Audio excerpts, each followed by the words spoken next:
The Committee on Oversight and Accountability will come to order. I want to welcome everyone here today. Without objection, the chair may declare a recess at any time.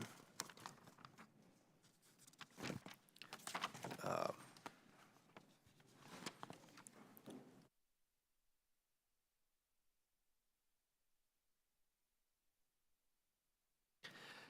right, I'll recognize myself now for an opening statement. I want to, again, welcome to the Committee on Oversight. We want to thank Commissioner Coliff for his participation in today's oversight hearing of the U.S. Food and Drug Administration. There might not be a federal agency that's more integral to Americans' day-to-day lives than the FDA. FDA is charged with regulatory oversight of the food and drug industries that ensure Americans have food on the table by innovating safer and more stable crops, industries that provide Americans new medications to treat diseases, industries that create cutting-edge medical devices that can keep your heart pumping or replace a knee. These industries are vital to keep Americans safe, healthy, and happy. These industries provide millions of jobs and nearly $3 trillion in economic value. Congress must ensure the FDA is prioritizing safe and effectiveness, but also incentivizing innovation. Unfortunately, the FDA under President Biden is suffering from dysfunction and is failing to do bare minimum to carry out its core mission, which is to make certain our nation's food and drug products are safe and effective. Further, the FDA appears consistently unprepared for certain crises. That's why our committee has conducted several investigations into areas of concern at the FDA. These investigations have identified a pattern of issues within the FDA. At the beginning of Congress, Subcommittee Chairwoman McClain launched an investigation into the infant formula crisis. Her subcommittee revealed how the FDA attempted to hide behind the COVID-19 pandemic as an excuse for neglecting facility inspections and justifying poor performance. The FDA's telework policies and lax approach to oversight left it unprepared to address the shortages when Abbott's facility in Sturgis, Michigan was shut down. Additionally, the Biden White House and the FDA took 3 months to act to increase production of infant formula. The result of these failures? Barren shelves, leaving millions of young families unable to access the formula needed to feed their babies. We've also investigated the FDA's failure to prepare for and adequately respond to drug shortages for essential medications used to treat infection, heart disease, and cancer, just to name a few examples. FDA and Democratic policies such as the Inflation Reduction Act have dramatically diminished the profitability of manufacturing generic medications. This has resulted in fewer manufacturers and a greater risk of shortage. The FDA must improve coordination with manufacturers and federal agencies, including DEA, DOJ, and DOD, to increase production. The FDA has failed to incentivize domestic manufacturing of pharmaceuticals, resulting in significant offshoring of these facilities. We conducted oversight of the FDA's failure to return to pre-pandemic levels of inspections of those manufacturing facilities for prescription drugs abroad. Inspections of foreign manufacturing facilities were 79% lower in 2022 than 2019. Last year alone, this failure resulted in 2 separate recalls of eye drops manufactured in India that caused an outbreak of dangerous drug-resistant bacteria, killing 4 people. Through our investigation of tobacco products regulations, we learned the FDA is failing to consistently and effectively regulate tobacco products. According to the Reagan-Udall Foundation, the FDA has been reactive and overwhelmed in its tobacco products regulation. The FDA has delayed review of applications for products that can reduce harm for many Americans. Further, the FDA's failure to regulate has allowed unsafe and illicit products to proliferate. In fact, the United States Court of Appeals for the Fifth Circuit slammed the FDA for sending manufacturers of flavored e-cigarette products on a wild goose chase. Meanwhile, the FDA is also failing to prevent illicit flavored tobacco products from China entering the country and harming Americans. The FDA is not implementing enforcement actions to address illicit flavored tobacco products in stores across the country. Additionally, the committee examined the FDA's refusal to regulate hemp-derived products such as CBD. Instead of using its existing authority, the FDA is requesting new authorities and money that it does not need. This is the FDA putting its own bureaucratic priorities over the American people who can benefit from these products. The FDA's refusal to regulate hemp products is creating a significant confusion in the market and resulting in products with intoxicants that can be dangerous to Americans who use these products. It has also halted business trying in good faith to enter the market while bad actors continue to thrive. Finally, we found that the FDA ignored decades of research regarding the ineffectiveness of an over-the-counter decongestant, causing Americans to waste their hard-earned money on a medication that is simply ineffective. These examples are just scratching the surface of the dysfunction and failures that are ongoing within the FDA. Today, I'm hopeful we can take a deep dive to better understand how the FDA is responding and taking action to ensure a safe food and drug supply. I now yield to Ranking Member Raskin for his opening statement. Thank you very much, Mr. Chairman, and thank you to Commissioner Dr. Califf for being with us here today. The FDA regulates everything from bottled water to infant formula, meat, poultry, and egg products, prescription and non-prescription drugs, vaccines, medical devices, microwaves, personal care products, and tobacco. During the Biden-Harris administration, the FDA has made critical progress to ensure that we have access to safer food and to effective drugs. For example, last fall, FDA acted quickly to investigate reports of lead appearing in children's cinnamon applesauce packets for their school lunch. The cinnamon was adulterated with lead, which was added by the manufacturer in order to increase the weight of the product to make it more profitable in the process. However, the applesauce contamination issue could have been completely prevented if end product inspections for food were required. The FDA asked Congress to amend the Food, Drug, and Cosmetic Act as part of the FY 2024 budget request to require that industry conduct testing of final products exactly for such contaminants and provide FDA immediate access to those results. This would greatly help to ensure the safety of all of our food products for kids and for everyone else. But the FDA needs these additional authorities to make that happen. And Mr. Chairman, I was very pleased to hear your opening comments, and I hope you would join me in supporting giving the FDA additional regulatory authority precisely to address the kinds of problems that both you and I have identified. The FDA itself has proposed multiple solutions that would address the problems we're talking about today. The Democrats support greater and more refined regulatory authority to make our food and drugs safer, and we hope our colleagues will join us. In the wake of infant formula and prescription drug shortages, FDA also advanced legislative proposals earlier this year to strengthen notification requirements and data sharing. Right now, they don't have any authority to tell drug manufacturers to produce more drugs.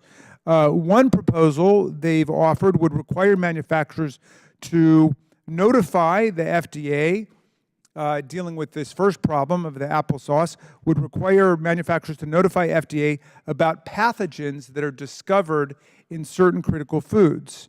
In the case of infant formula, this authority would help FDA prevent contaminated infant formula from reaching any more consumers and babies. A second proposal they've suggested would expand FDA's authority to gather data from industry about potential drug shortages and supply chain disruptions. FDA has improved access to contraception and protections for medication abortion access. In 2021, FDA advanced the accessibility of medication abortion by removing the in-person dispensing requirement for mifepristone and allowing it to be distributed by mail through retail pharmacies. In July 2023, FDA approved the first over-the-counter birth control pill, O-pill. As a result, consumers' access to contraception is improved at a critical time when many states are enacting increasingly draconian and oppressive abortion restrictions. FDA has also made advancements to combat a range of life-threatening diseases. In March of last year, FDA approved the first OTC opioid overdose reversal medication, naloxone nasal spray, a critical step towards reducing opioid overdose deaths in our districts. FDA also recently approved new genome editing technologies to treat sickle cell anemia, a disease that has ravaged a lot of communities, primarily African Americans. This advancement is a crucial step towards treating sickle cell anemia and represents a breakthrough in gene therapy. FDA also secured additional supply chains in the wake of cancer drug shortages. It's crucial that FDA continue to carry out its mission and create meaningful regulations based on sound science and not conspiracy theories or ideological programs. Public attacks on FDA without any corresponding legislative solutions simply undermine its ability to effectively protect public health.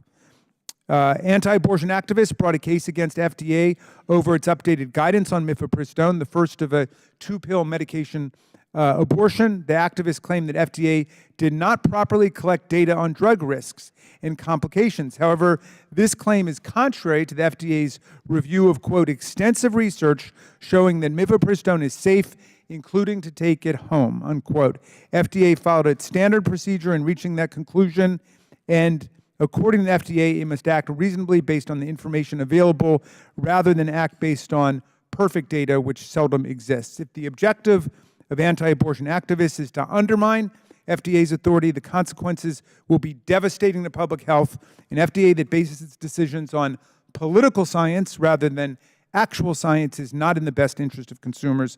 Congress must ensure that FDA is empowered to rely on the facts rather than bend to the will of people pushing an ideological agenda. Thank you, Mr. Chairman, and I yield back. Gentleman yields back.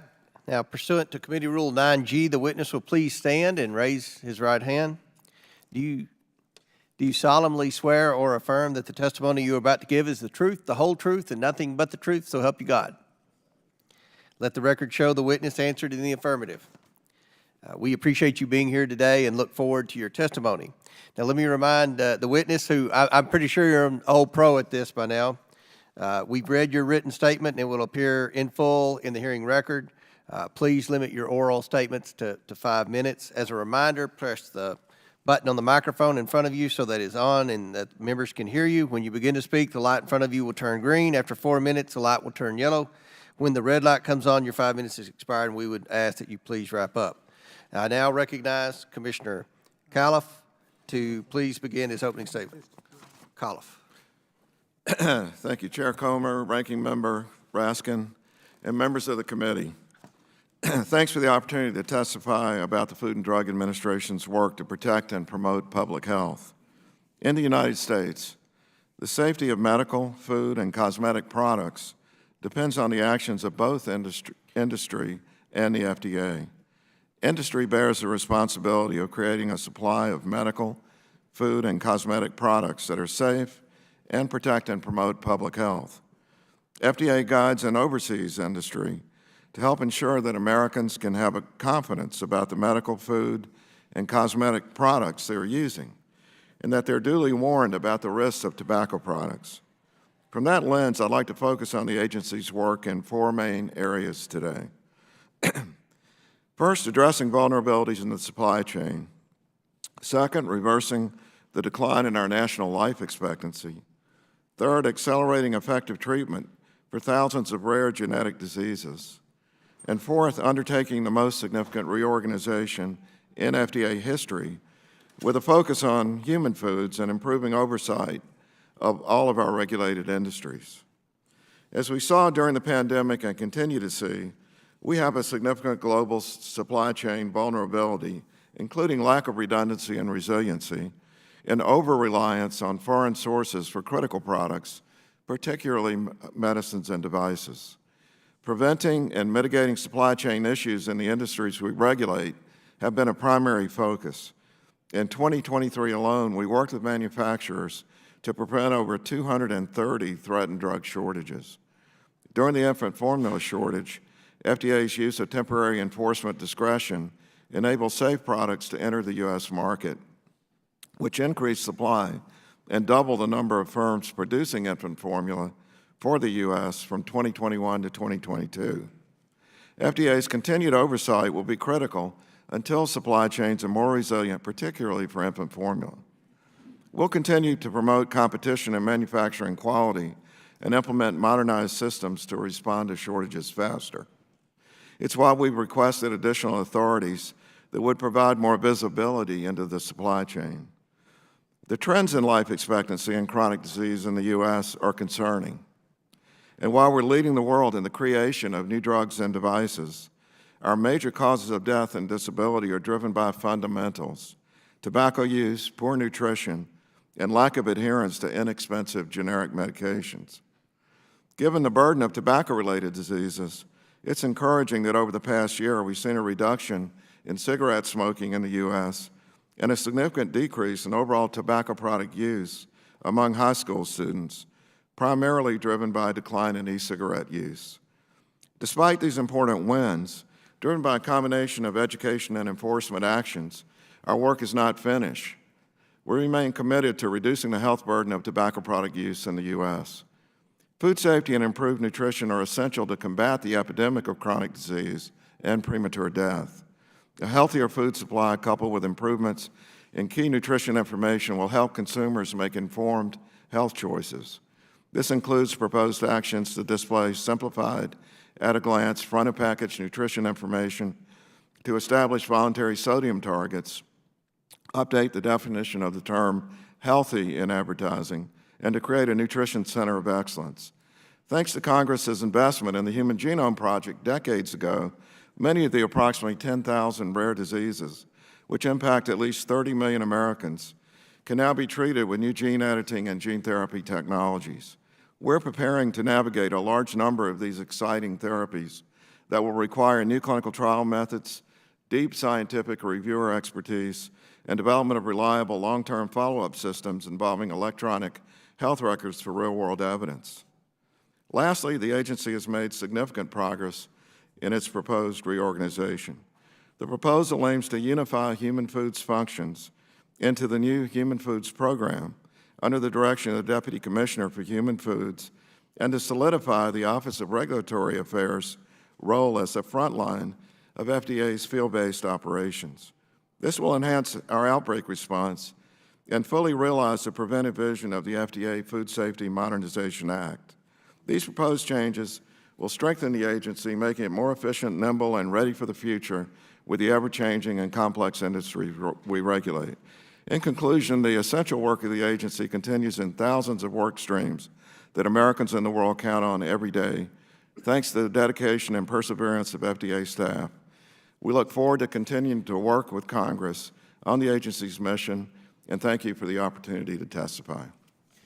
Thank you very much, Commissioner. We'll now begin the questioning phase. Chair recognizes Representative Gosar from Arizona for 5 minutes. Thank the Chairman. Now, obviously, the FDA made a mistake in granting the emergency use authorization and license of COVID-19 vaccines. It has been confirmed that the vaccines do not stop transmission. Moreover, 1,635,048 injuries due to COVID-19 vaccines have been reported to the Health and Human Services through the Vaccine Adverse Event Reporting System, including 37,382 deaths. Considering that under 10,300 deaths have been reported due to all other vaccines combined, the harm due to COVID-19 vaccines is absolutely staggering. And not to mention that there is no accountability. Legally, it is impossible to sue COVID-19 vaccine manufacturers for the injuries caused by their products. Just last month, a federal court forced the FDA to retract tweets and statements for its years-long smear campaign against ivermectin as an effective treatment for COVID-19. Now let's enter Ozempic. J.P. Morgan predicts that the market of Ozempic and similar drugs will exceed $100 billion by 2030. Concerningly, there is a plethora of federal lawsuits, 18 in all so far, alleging serious side effects from this class of drugs, also known as glucagon-like peptide-1 receptor agonists, or GLP-1RAs, gastroparesis, or simply stomach paralysis, and several severe indigestion, obstruction, and vomiting have been cited in the lawsuits. One woman claimed to have lost teeth from excessive and frequent vomiting. One law firm is investigating the claims of additional 10,000 people potentially harmed by this class of drugs. The plaintiffs predict 20,000 total people will be suing manufacturers of the GLP-1 RAs in the future. The European Medicine Agency is investigating Ozempic for suicidal ideation, according to Forbes. Also, according to Forbes, studies indicate that Ozempic and the other GLP-1 RAs, like Rybelsus and Wegovy, may cause gallbladder disease. Furthermore, a recent study linked Ozempic to thyroid cancer. Ozempic is basically a synthetic hormone that tells your brain that it is full, therefore by deactivating digestion, as well as causing the pancreas to increase insulin levels in order to lower blood sugar. Many Ozempic patients face blockages and obstructions. That makes sense as the body is being fooled into stopping to that digestive process. Does purposely paralyzing the stomach strike you as a healing type of a remedy? It doesn't to me.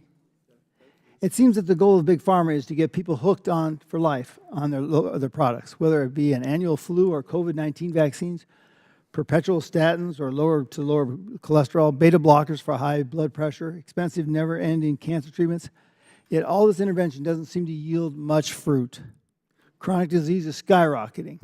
50% of American adults have a chronic disease. 40% have 2 or more.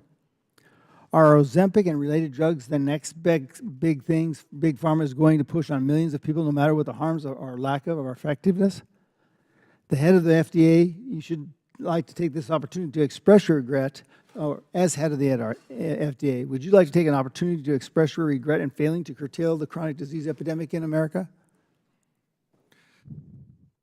I would like to respond to, you raised so many issues, and I've got a minute and 20 seconds, so I'll just start with the vaccine, which I think may be the most important one to talk about. So here's the progression as I see it. First of all, I'm pretty simple. I'm from South Carolina, and I'm a cardiologist. I'm used to looking at life and death and seeing what the differences are. The question with any medical intervention, knowing that all interventions have risks and benefits, and the question is always, do the benefits outweigh the risk? I'll remind you, the initial vaccine trial that led to the EUA did show a dramatic reduction in the rate of infection in the 2 groups.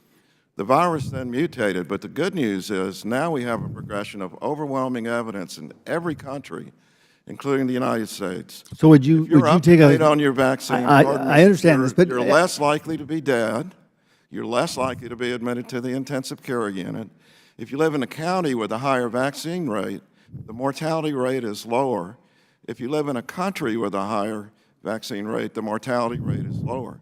So when you compare the two, yes, vaccines have side effects. The risk of being dead is lower if you're vaccinated. Okay, so wouldn't you agree, this is my last question because I'm running out of time, don't you agree that the vaccine should have put into the fund or face liability issues? Because the people were used as guinea pigs. Do you believe in peer-reviewed science? Because there's another part that didn't get really reviewed very well. Well, I'll remind you again, we always have to do studies or clinical trials to figure out the risks and the benefits. That's a normal part in most of my career. I personally participate in clinical trials when I have the chance so that we can have the data and the knowledge to make wise decisions. For example, and get vaccinated so we're less likely to be dead. I get that, but why did you have to retract everything you said about ivermectin? Because your office came out against ivermectin. Now, I agree that there's some problems in the manufacturing of that dosage, but if in doubt, leave it out. Well, we didn't retract everything we had to say about ivermectin. And in fact, you posited that we had an attack against ivermectin. Drugs are not. I hope the courts are watching this right now because they ordered you to. If you look at the randomized trials of ivermectin, and there are many of them now, there is no benefit of ivermectin in the treatment of COVID. That's a statement, just a fact. And any drug for which there's no benefit and there are risks, people have to make their own decisions about what to do.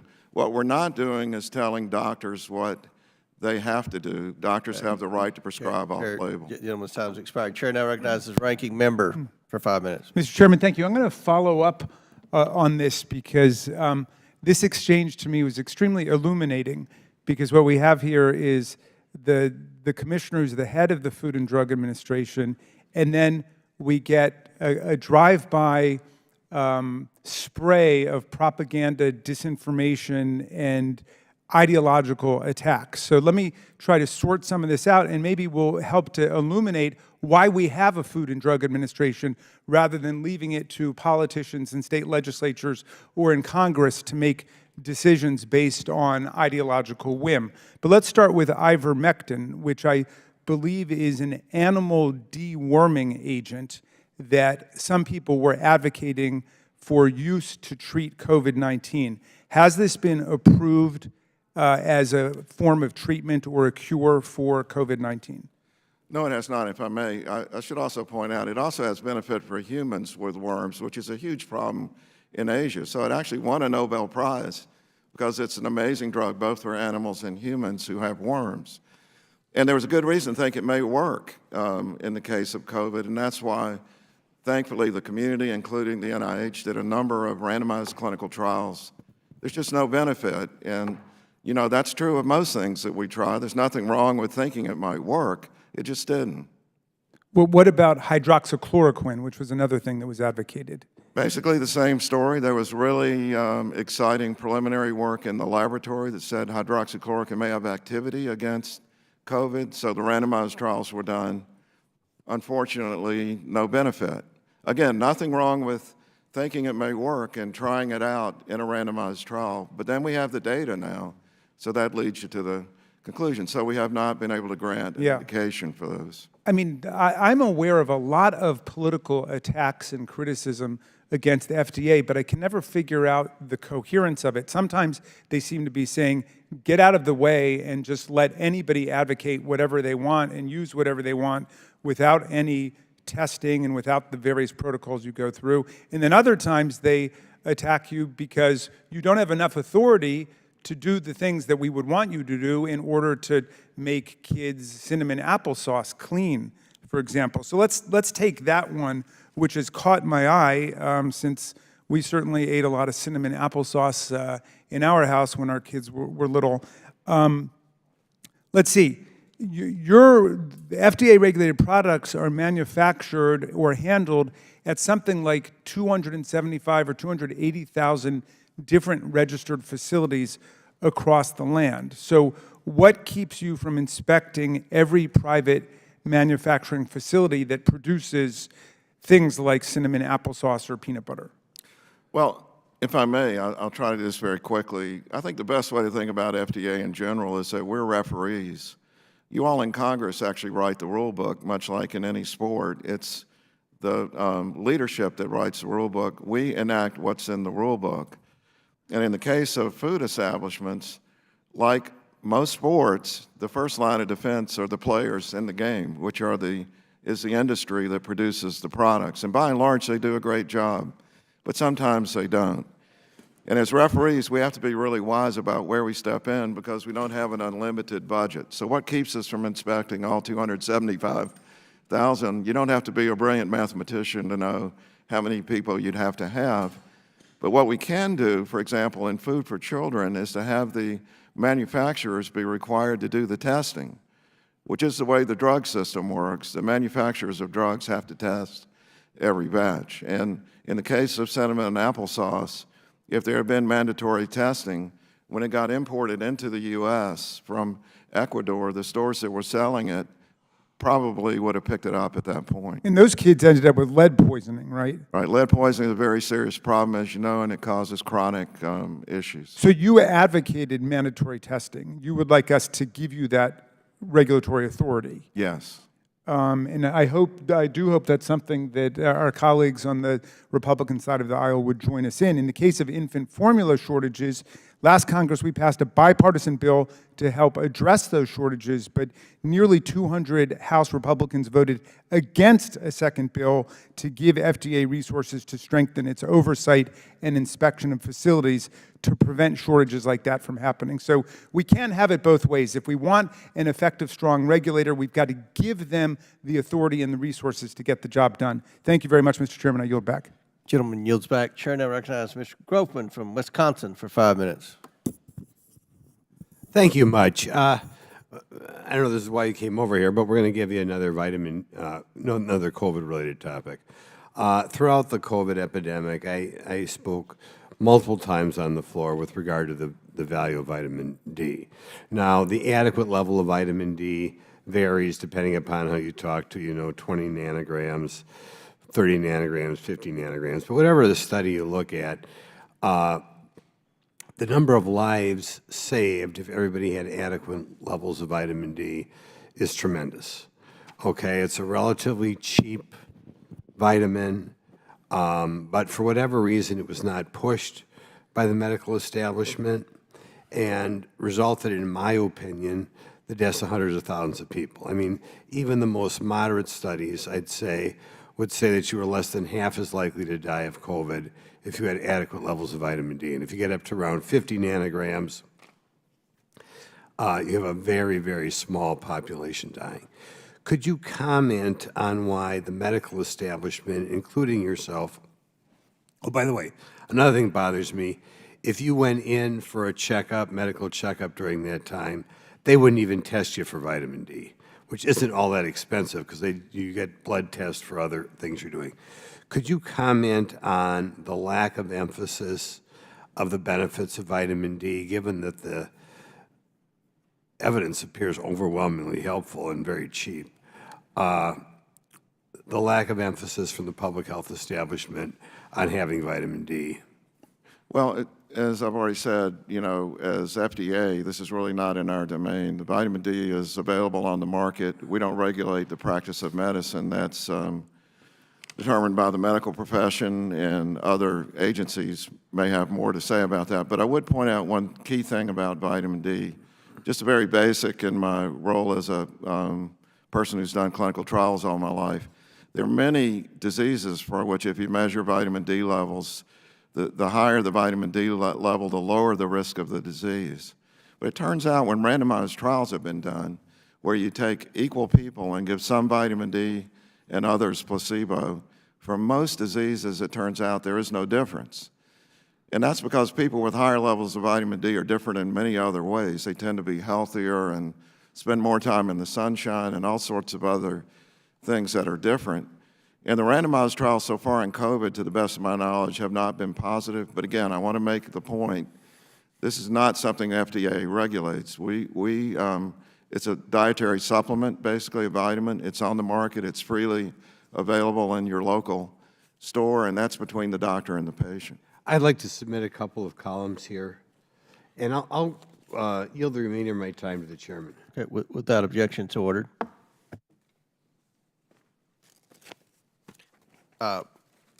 He yielded me time. So, Commissioner, I want to ask this question about tobacco. With tobacco and FDA Center for Tobacco Products, I think it's safe to say the current regulatory process at the CTP is not at all what Congress envisioned when it passed the Tobacco Control Act 15 years ago. From the Reagan-Udall Foundation report, U-Commission, and recent court rulings, I have to conclude that those seeking to play by the rules don't even know what the rules are, because FDA won't tell them, or FDA won't put information out, or they will put information out and then change it. So now, after 15 years, FDA has granted only 45 authorizations out of some 26 million applications, and only 5 authorizations for modified risk tobacco products. And while FDA rejects applications based on science and data from manufacturers who have spent untold millions to comply with what they think the rules are, American store shelves are overflowing with products from China. And your agency does not seem to be doing anything about it. So, Commissioner, given what I just described, I have to wonder, do you even want a functional regulatory process for these products, or is it the objective to target the U.S. tobacco industry, even if it means allowing a flood of Chinese products containing God knows what into this country?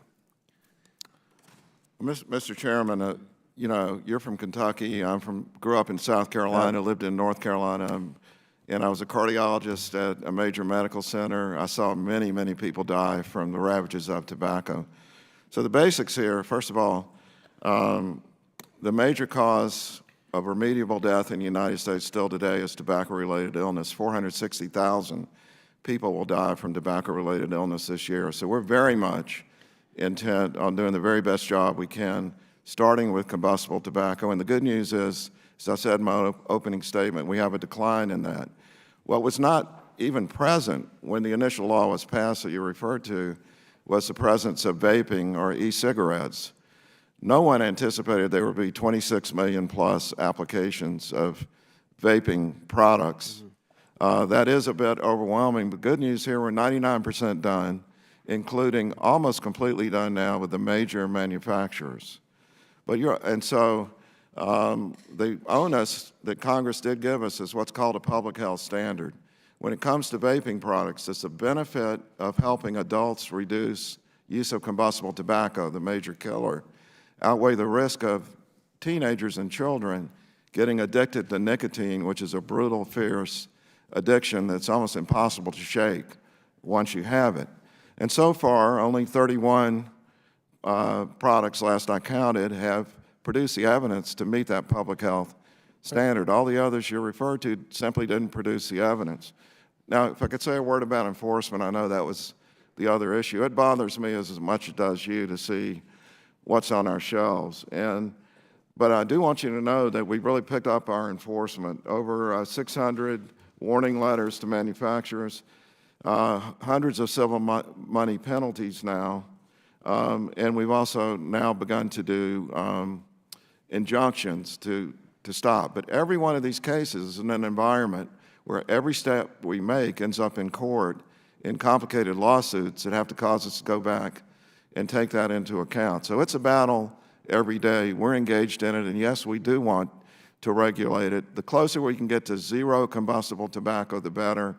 The role of vaping is still something we're working on. And we'll get back to that. My time's expired. I'll have another round of questioning with that specific, because these products on the shelves that are getting the bad headlines are Chinese products that aren't even regulated by the FDA. FDA is regulating the American companies, but the Chinese companies are the ones that are the bad actors. So we'll get back to, my time's expired. I now recognize Ms. Norton from Washington, D.C. We'll get back on that too. Ms. Norton. Thank you, Mr. Chairman. Mr.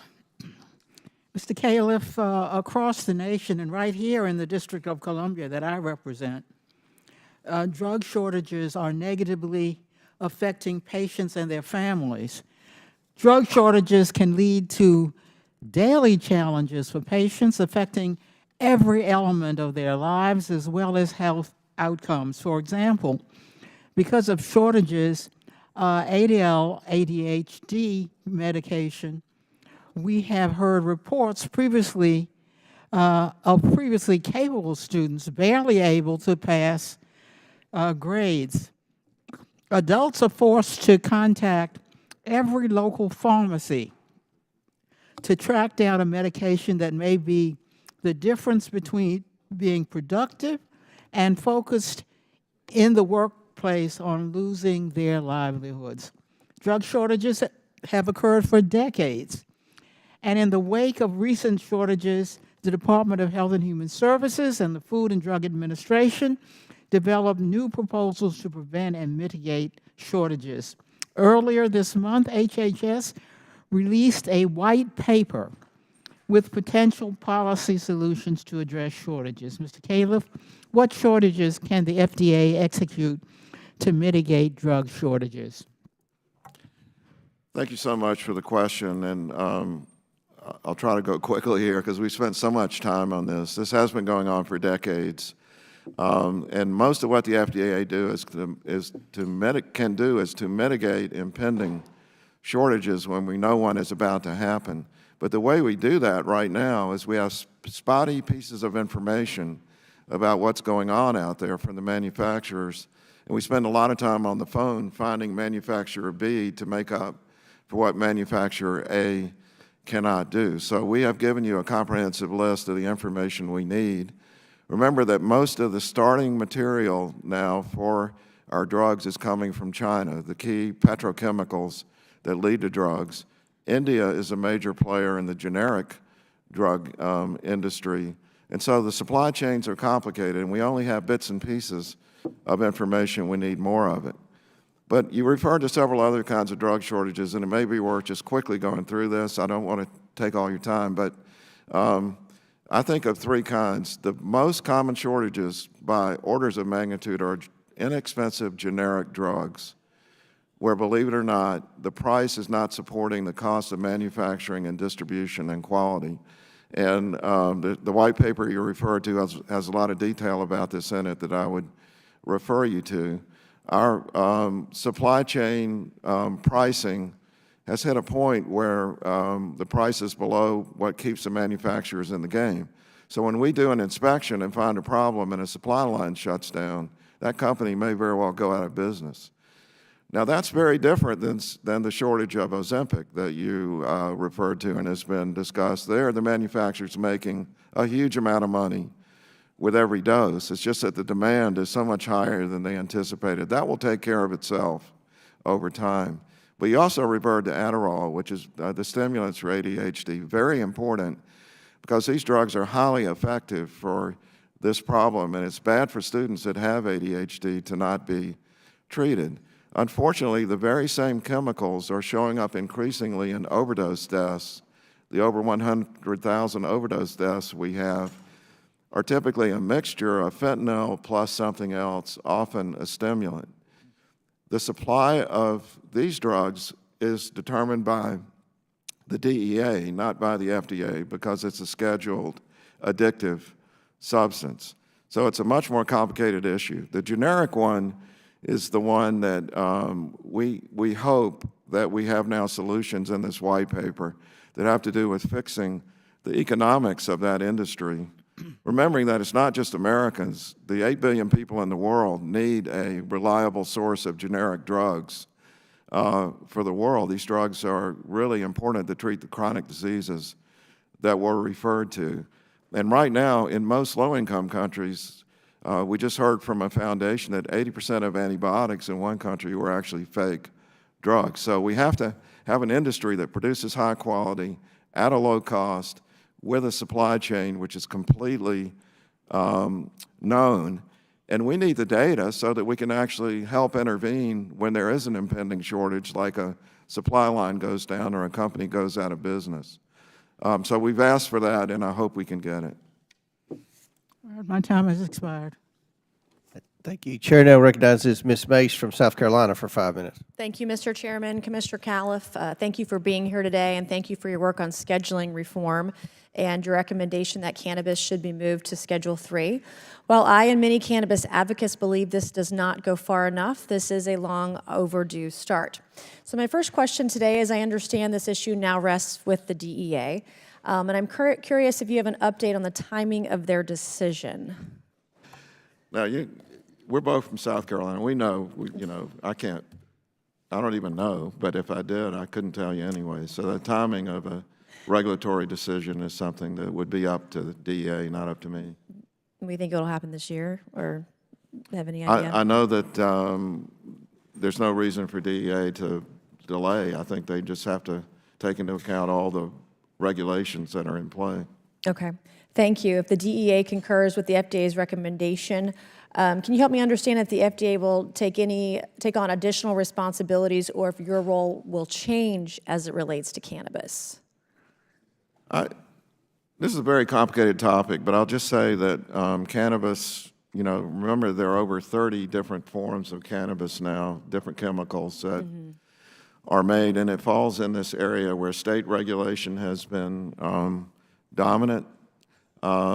This is an area where I believe we would be better off if we had guidance from Congress about how to proceed, because we're not, medical marijuana is one thing where there's a medical purpose and it's proven through traditional medical pathways, but when it's used for recreational purposes, there is no medical benefit in that case, so it doesn't fall under our typical regulation. But what's in play with this and several other things that I think we'll probably talk with the chairman about here shortly, like CBD, the question is, how do we reduce harm that's done when it's used inappropriately or at a dose which is dangerous, or when it's packaged in a way to market it specifically to children? We're seeing some of this stuff packaged in gummy bears that easily mistaken for children's candy. But we're going to need help in a regulatory pathway, remembering that almost everything we do is there's a health benefit, like you create a new drug or a new device or a food for a health benefit. this is an area of harm reduction when it's used recreationally. Right. Well, and also, I mean, it reduces the morbidity and the addiction to opioids prescribed by doctors too. I mean, there's a huge amount of benefit. I've seen it benefited in my own life. And welcome to my world. I'm a mom of teenage kids. I've seen packaging of things. I see what kids are bringing to school. Even in a state that prohibits cannabis, kids are doing it all over the place. And I have a bill called the States Reform Act. It puts, there's a balance between federal regulation and also regulation amongst the states. But one of the things you mentioned was about packaging. Myself, and like my colleagues, were concerned about the safeguards for our youth. And one of the things in the States Reform Act is it addresses the packaging that should not be marketed like it's candy or a candy bar or chips or whatever kind of candy is your favorite. In South Carolina, I understand these products. So I'm concerned about safeguards for youth and intoxicating hemp-derived products. So in South Carolina, these products are not age-gated or appropriately tested, and many of the packages do resemble candy or snacks and that sort of thing. And so for my family, it's an ongoing conversation about what looks cool and looks like it might be fun and exciting really is not, especially on a young brain. Without revealing too much about my age, I'm a child of the 60s. So it'd be nice if in my lifetime we came up with a regulatory scheme where I think America, you know, whatever your belief is about use of the product, where these safety issues that you've referred to are written into law so that we have a scheme whereby we can regulate it. Because when it's not written into law, then we're, as I said, we're referees. You write the rules. We need the right rule book in order to play the referee role. I would encourage you, and I would love for you to review the States Reform Act, a bill that I wrote last session that takes into account the regulatory side on the federal side, but also states being in the driver's seat. But one of the impositions in the bill is addressing and ensuring that we don't market to kids. Things aren't packaged to children and that sort of thing. And then I only have 20 seconds left. While I firmly support the right of Americans to make choices about what to put in their body, we can all agree it is a desirable outcome for less people to smoke cigarettes, the negative health effects of which are well known. Any comment on alternative non-nicotine products today while you're here in 5 seconds or less? Well, all right, so yeah, there are several categories. Medications is one category where I hope we'll see more in the pipeline. It's not robust. When it comes to chemicals that are synthesized that also activate nicotine receptors, they also cause addiction to nicotine. So we've got and the inventiveness of entrepreneurs in this area is profound right now because chemistry has gotten so much better. So there's some things I'm very concerned about in tobacco nicotine and even compounds that are one component removed from nicotine, which may even be more potent in terms of addiction. Thank you, and I yield back, Mr. Chairman. Gentlelady yields back. Chair now recognize Mr. Lynch from Massachusetts. Thank you, Mr. Chairman. Dr. Califf, welcome. Thank you for your good work. Dr. Califf, in March of 2024, the FDA issued a proposed rule regarding electrical stimulation devices that are intended to reduce or stop self-injurious or aggressive behavior in some patients. The proposed rule, if finalized, would remove VSDs, these electric stimulation devices, from the market, and the devices will no longer be considered legally marketed. I've tried to read as much as I can on these. As an attorney, I try to refrain from making medical decisions on my own, especially for my constituents. I do know that the Geneva Convention regards these devices as torture. But I also have a group of families in my district who are, they have children and loved ones who are undergoing these treatments, and they claim that those treatments help. Now, as a result of this rule, these treatments will go away. And my constituents have asked me to ask you and the FDA to meet with them to talk about the consequences of the FDA's rule. And so as a member of Congress, on behalf of my constituents, I'm asking you and or your staff to provide an opportunity for those families to meet with you and to discuss their concerns. Well, thank you for bringing this up, and I know it's part of your duty to do so. This is a very tough issue, and I have worked in psychiatric wards during my career, and I think most people can't appreciate the anguish of families who have loved ones who are in a situation that might call for this or other serious mental health problems. But anyone who's been through it, I think, has a special feeling about it.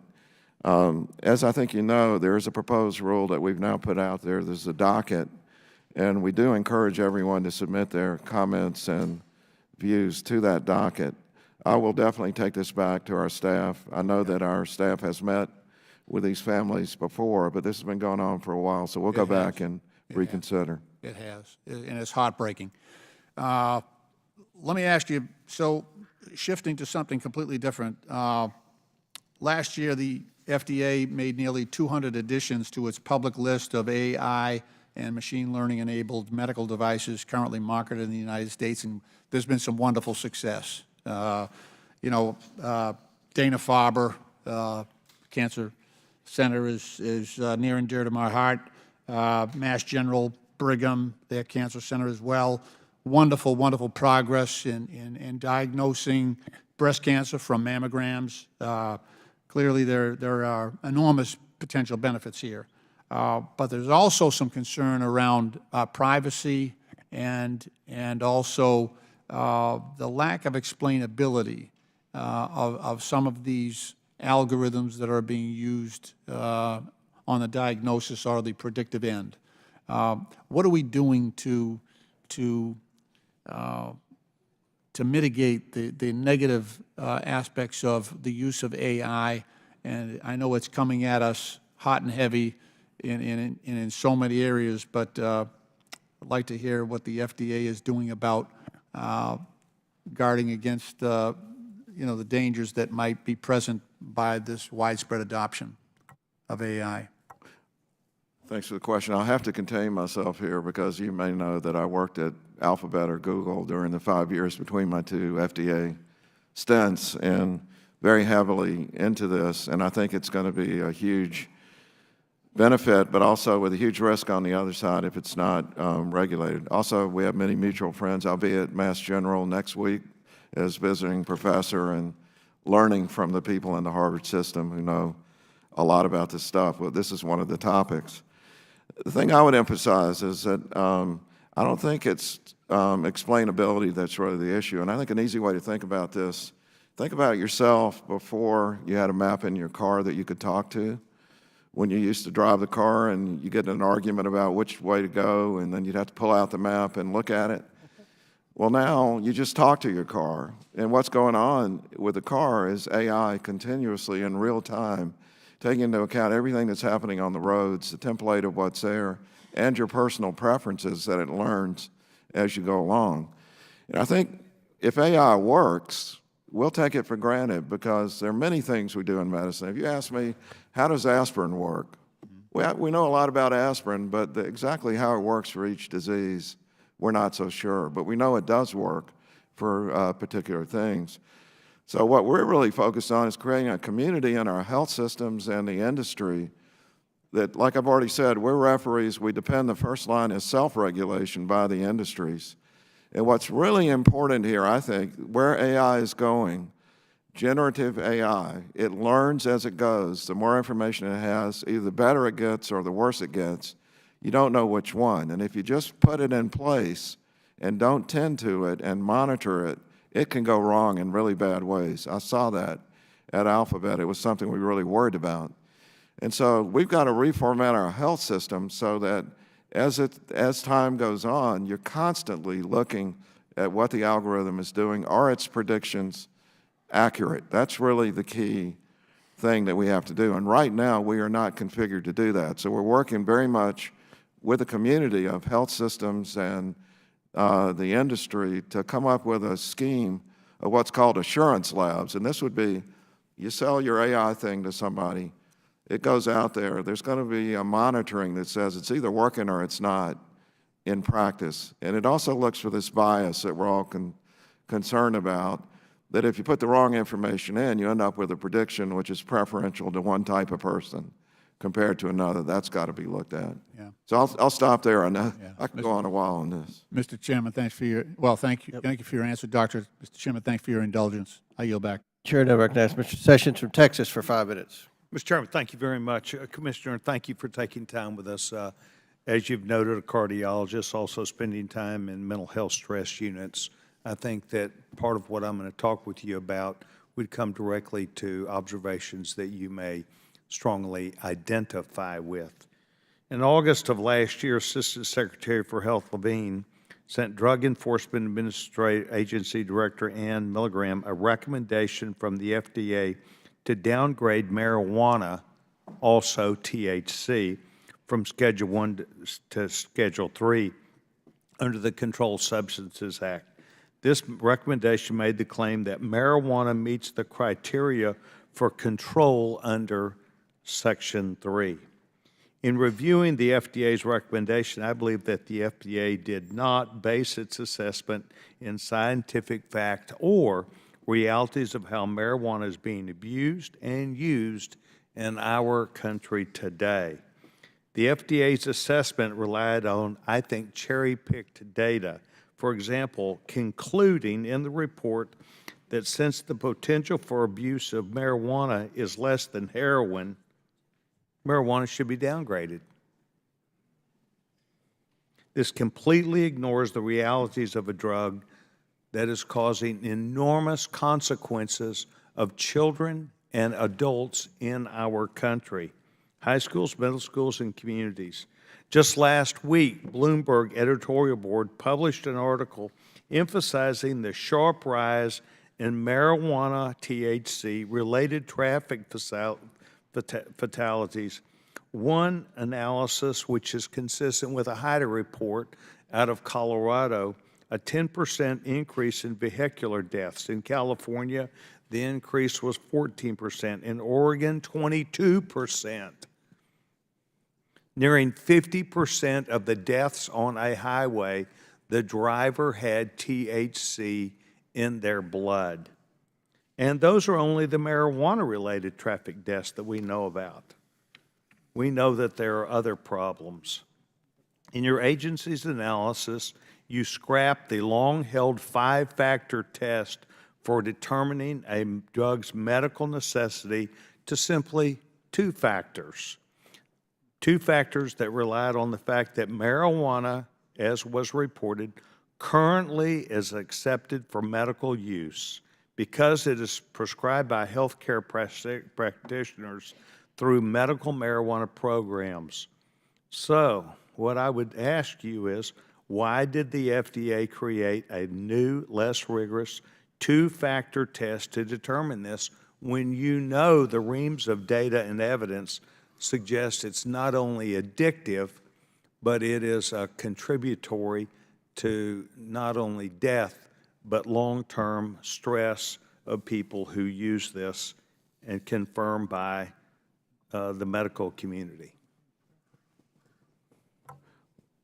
Well, sir, I appreciate the question. I think you have already demonstrated between you and the other representative that there's not agreement in Congress about what should be done with this. And again, we would very much appreciate if Congress did come to a conclusion for the country. It would make our job better. Congress has not spoken because we believe it's a dangerous product. We receive calls from thousands of parents every year about their children. We see drug-related not only incidents in schools, but principals, teachers, people report the real problem, and the problem gets even worse as gummies are introduced into the system. I certainly appreciate those concerns. And let me remind you that a Schedule 3 does not put marijuana on the market in the United States. No, it's it still does not, but you highly do know controlled. exactly what it does do, and you've, through What- the FDA, what we need- suggested that it's not a dangerous product like heroin. Well, neither were cigarettes like heroin. Well, with all due respect, I think it is differentiable from heroin, and I think it is cigarettes. too, but it's a Cigarettes dangerous directly product. cause death, and I appreciate that you feel that way. And your colleague just gave exactly the opposite point No, of view. she talked about the public opinion not the medical opinion. You are a medical doctor, a cardiologist, and you are here to answer, and I thought you did do a fair job to answer that you do see where, when not used properly, it is a dangerous product, and it is a dangerous product. And I thank you very much, and I appreciate you being here today. All right, thank you. Mr. Chairman, I yield back my time. Gentleman yields back. Chair recognizes Mr. Krishnamurti from Illinois for 5 minutes. Thank you, Mr. Chair. Dr. Califf, in February 2021, I was chair of this House Oversight Subcommittee's Economic and Consumer Policy Subcommittee. We studied the presence of toxic heavy metals in baby food at that time. And in March of 2021, we issued a report with regard to the presence of lead, arsenic, cadmium, and mercury in astonishing levels in baby food products. For example, we found that baby food had, on average, 177 times the permissible amount of lead in drinking water. In response to public pressure coming off that report, FDA issued an action plan called Closer to Zero. This was the first time FDA would be regulating toxic heavy metals in baby food, which is obviously a good thing. When my subcommittee issued its report in March of 2021, FDA said that it would issue its initial draft guidance regarding permissible lead limits in baby food within 1 year, so roughly April 2022. Instead, it missed that deadline and issued its draft guidance in 2023. But let me talk to you about some of the other toxic heavy metals in baby food that are covered by the Closer to Zero program. I want to throw up here a screenshot of your website from today. And specifically, I want to talk about when you say final guidance will be issued with regard to permissible limits of other toxic heavy metals. So in terms of when, for instance, arsenic in baby food would be examined and you'd be issuing final guidance on permissible levels, your website says, and this is my red circle, no update. That's what it says, right? I'll take your word for it. I can't see it from this distance. Let me talk to you about cadmium levels. Again, a screenshot from your website today. You say that we should expect final cadmium levels at some undetermined point, and again, your website says no update. You don't disagree with that, right? I'm not up to date on the exact, but I'll assume that you're telling the truth here. Thank you. Mercury, a dangerous toxic heavy metal in baby food. Again, we go to your website, and with regard to when we should expect to hear from you with regard to permissible levels of mercury in baby food, you say no update, right? You say it, it must be so. Dr. Califf, this is unacceptable. Completely unacceptable. It's been 3 years since we issued that report. The public, the parents are outraged about the amount of toxic heavy metals that are present in baby food. And quite frankly, sir, I respectfully say that your Closer to Zero program at this point is closer to zero updates. And that's very, very disturbing. I want to turn my attention to another topic, which is the youth vaping epidemic, and you and I have spoken about this before as well. Your own 2023 survey indicates that 10% of middle and high schoolers are vaping today. 90% of them prefer flavored vapes. And the vast majority, sir, the vast majority of those flavored vapes are illicit vapes coming from China. Here is one of those illicit vapes right here. It's a strawberry mango EB Create vape. And it's illegal, but you can buy it today because you folks have not cleared the shelves of these illicit products. On December 7th, 2023, a dozen of us wrote to you asking for a comprehensive approach to dealing with these illicit Chinese vapes. And you didn't respond to me at that time, did you? I'd have to go back and look, but we've had much correspondence about this issue, so I'm not sure of that particular one. I know you're too busy to respond to us, of course. It's been 5 months, sir. After that, we wrote you February 1st, 2024. Again, Same issue. We want to know how you're going to deal with these illicit vapes coming from China. You didn't respond to that one either, right? I'd have to go back and look. Sir, what bothers me about your answers is this. The reason why you didn't respond to us with your approach to clearing the shelves of these illicit vapes from China is perhaps because you don't have an answer. It's because you don't have an approach. And I mark my words, the illicit vapes coming from China, flooding our market, these kid-friendly flavors such as the ones here or the ones I hold in my hand is the next chapter in this youth vaping epidemic, and it's time you take this seriously. Thank you. I yield back.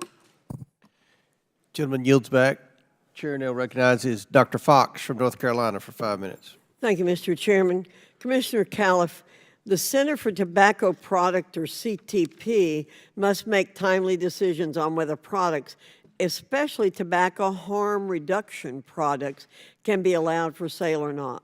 However, stakeholder groups with pending pre-market tobacco product applications, or PMTAs, have been waiting for several years to a decision which far exceeds the 180-day review period written into law. Can you tell me in 25 words or less, why has the CTP failed to comply with the statutory review period despite the fact that the CTP's staff has more than doubled in the last decade? You said less than 25 words. It's 26+ million applications. We're now 99% done, and soon we will be within that time frame. But you know, among those applications are very frivolous applications, and there's like a couple of dozen in there that are coming from legitimate places. And you all should have focused your attention on those. It's hard to believe that an agency that's doubled its staff over a decade to over 1,200, receives over $700 million per year in funding, is still not meeting the deadline for these PMTAs, the serious ones again. It's my understanding relatively few serious from legitimate companies. What steps are needed to bring more accountability to the CTP? I'd remind you that the vaping industry right now pays no user fees, so all the money and people that are hired off of the combustible product industry. There we have tremendous gains. So in terms of the transparency now of the applications, people can track it. The information is published, and you're seeing continuous improvement in our efficiency. So what are the performance metrics does the CTP have to ensure they're being good stewards of the tobacco user fees? It's the numbers of applications, the time it takes to review them, the outcomes of the reviews are discussed by numerous watchdog groups that are looking at everything that we do. Had the CTP done its job over the last decade, there should have been tobacco harm reduction products approved through the appropriate process. There's clearly a demand for these products that's being filled by illicit flavored disposable e-cigarettes, now make up more than 70% of the e-cigarettes or ends market, as my colleague is talking about, most of which are from China. What is the FDA doing to rectify this problem of illicit products in the market?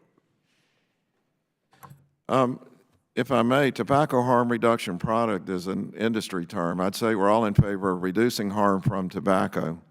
And as I went over with an earlier question, we have an increasing number of warning letters, civil money penalties, and injunctions now, and seizures now at ports of places of import.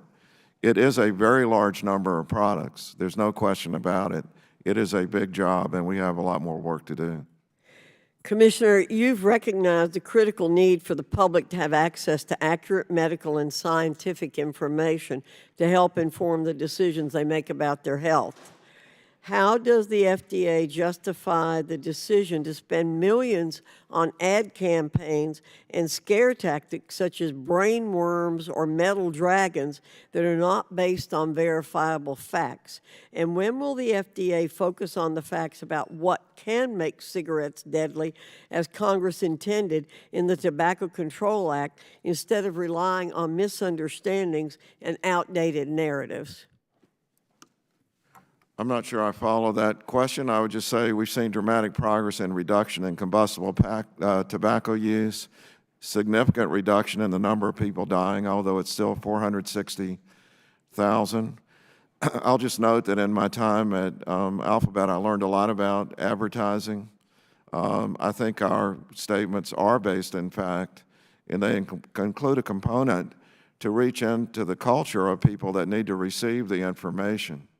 Simply stating a fact when you're talking to a teenager is not necessarily the best way to reach that teenager. You need to have the mind prepared to absorb the information.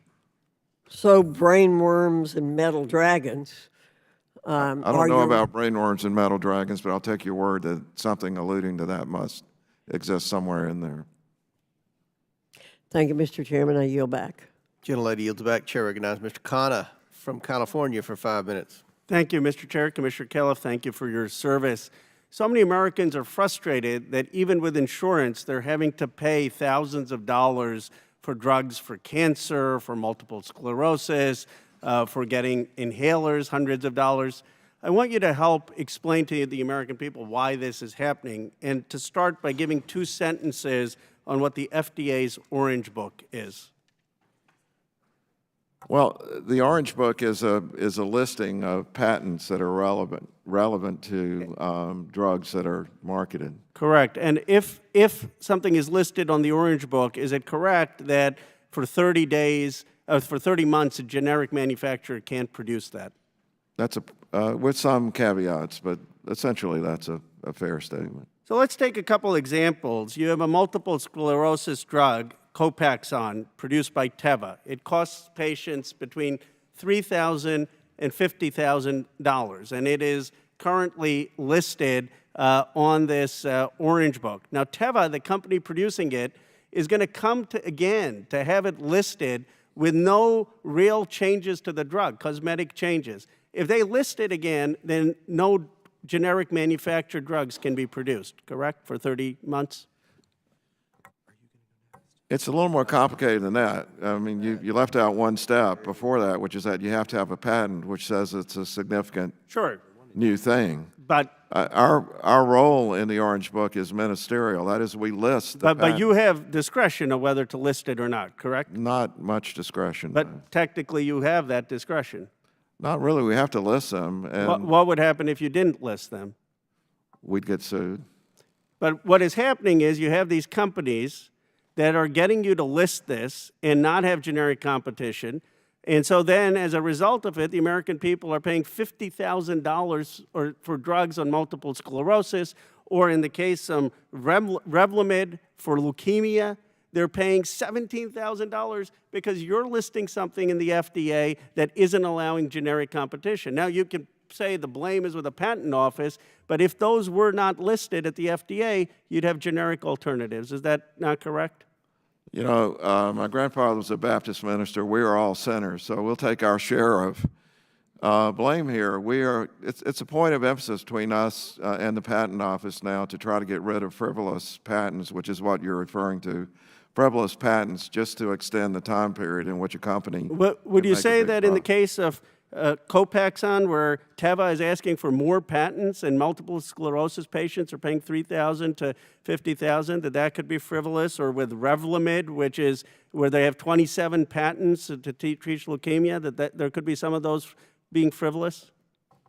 As FDA commissioner, that decision really is an FTC decision. I have personal opinions about parts of this. What's your personal opinion on those two? There are too many efforts made to extend patents, but I won't comment on a specific one. But what about for AstraZeneca and the inhalers? Well, with Symbicort? I can't. refer to a specific one, I will note that my mom got some extra life expectancy due to Revlimid, and I'm very familiar with what happened with the costs. And so my question, I guess, is what can we do in Congress? Because this is what's frustrating people. And I'm not blaming you, sir, but I'm saying that you've got a system where you're listing these drugs. Maybe you're saying your hands are tied. It's not bringing those costs down. And we keep getting, from the American people's perspective, how do we solve this? And if you could give me 10 seconds, I have one more question, but do you have a 10-second recommendation? Maybe the analogy's worn out. Again, we're the referees, so it may be something where our staff will need to get together with yours and the patent office and see if there's anything that can be done to tighten up the laws here. And the last question I want to ask, and it's not a gotcha or anything, because I know when you were in the FDA, then afterwards, you got consulting fees from Merck, AstraZeneca, Biogen. I take you at your word that there were ethics reviews, and then you said that there were no ethical conflicts. But one of the things I proposed is members of Congress should not become lobbyists. Would you commit today that after your service as FDA chair, you will not take any money as consulting fees from Big Pharma going forward? I have a written record on this for 2 years. Beyond that point, we'll have to see. I'll be 70. Well, why not just make that commitment so that the American people have confidence that you won't take, you can make plenty of money at Google or somewhere else. Why not just say, I'm not going to take Big Pharma money? I'm not looking to make money. I'm looking to contribute to the development of effective. And why not say you won't take it after regulating it? Just make that commitment today. I certainly have made the commitment for a period of time, but I can't speak for the rest of my life. I think you should. I appreciate your opinion. Gentlemen, time's expired. Chair recognizes Mr. Fallon from Texas for 5 minutes. Thank you, Mr. Chairman. I think we have some bipartisan agreement. Representative Khanna, I would love to co-author any bills you have for preventing members of Congress from becoming lobbyists. I think that's good government, so thank you for that. Thank you, Mr. Chairman. And I'm here today, Commissioner, not so much as a member of Congress, but as a parent. And I just wanted to visit with you on a few things. Particularly, I have 2 teenage boys, 17 and 14, and I see the teenage vaping, skyrocketing. And I think that's an entry to some really nefarious habits moving forward. And I'm particularly concerned about the use of illegal and unregulated Chinese vapes. It was touched on before. And the FDA's role in contributing to this, I think, proliferation that we see across the country. So the Tobacco Control Act of 2009 created pre-market review process allowing for new tobacco products to enter the market. Yet, as myself and nearly 60 of my colleagues pointed out in a letter we sent to the President last month, a letter led by my good friend, Congressman Richard Hudson, despite the FDA's receiving over 26 million smoke-free applications since this law, the FDA has authorized fewer than 50 product applications, with less than 10 being commercially available. During this time, however, they have authorized thousands of combustible cigarette product applications. But as January of 2024, there were only 23 authorized e-cigarette products, and all by 3 manufacturers. The FDA's inability to process the PMTAs in a timely manner has resulted in a proliferation of illegal Chinese vapes flooding the market all over the country to meet the consumer demand, often in flavors that I'm sure you do, hopefully agree are horrific in so much as they appeal to kids. Peach Mango Watermelon, which is a flavor currently offered by EB Create, a widely popular brand formerly known as Elf Bar. This is a Chinese company whose vapes are illegally here, yet easily purchased at local stores. In fact, local smoke shop over in Virginia, this picture was taken 2 days ago, and you can see in the yellow up there, those are all displayed. They're illegal Chinese vapes along the wall. And we're not speaking about hypotheticals or back alley deals. This is flagrant noncompliance. And this was just randomly discovered.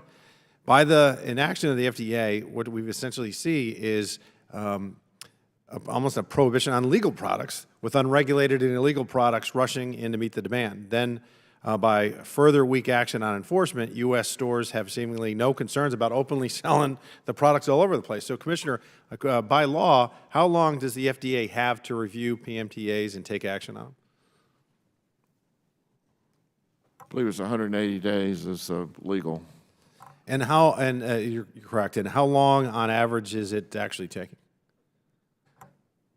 It's hard to calculate an actual number. There are 26 point something million applications, so, and some still outstanding. So, you know, we're obviously not meeting the 180-day timeline, although it's getting better as we're plowing through and 99% complete, which still leaves hundreds of thousands to go. Do you think, the industry stakeholders have told us that they're claiming it's 3 years. Is that feasible? You know, remember the history, and when I was commissioner in 2016, it was right when vaping was starting, and it went immediately to millions of products. There were some laws in between, and it's the case that there was such a flood of products. It could be if you went back, you know, 3 or 4 years ago, you'd say, okay, 3 years until now. But if you look at applications coming in now, it's much shorter than that. Because the FDA's website shows that the approved PMTs for 2023 took roughly 2.5 to 3 years for each one. There was a bolus effect that had to be dealt with. As one of your representatives already pointed out, millions were taken care of by getting rid of the ones that didn't have useful data in them. I think that it would behoove you all to have a regulatory framework in place, and warning letters are one thing. How many seizures have we had at retail shops across the country? We've only had a few seizures. We've had 32,100 civil money penalties, and those are ramping up considerably as we go. As I think you know, seizures require a whole different order of magnitude of legal work, both before. We only have a few seconds left. So how do we? These are all over the place. So what do you think that the FDA can do to, mitigate this? Well, given the fact that there's a vape shop in almost every neighborhood, it would take a lot more people to do what you're saying of clearing the shelves. So we have an action plan. It's going to get better and better. As I've already said, if user fees were paid by the vaping industry, that would be about $100 million. We could hire a lot of people and spend a lot more time out there in the shops. And I'm not trying to suggest that every illegal Chinese vape is going to be taken from the shelves, but you know as well as I that when you can set examples and make examples, and the word gets out that if you have these products, you're going to heavily fine, and they're going to seize them as well. Thank you, Mr. Chair. I yield back. Gentleman yields back. Chair now recognizes Mr. Mfume from Maryland. Thank you very much, Mr. Chairman. I want to thank you and Ranking Member Raskin for convening this hearing.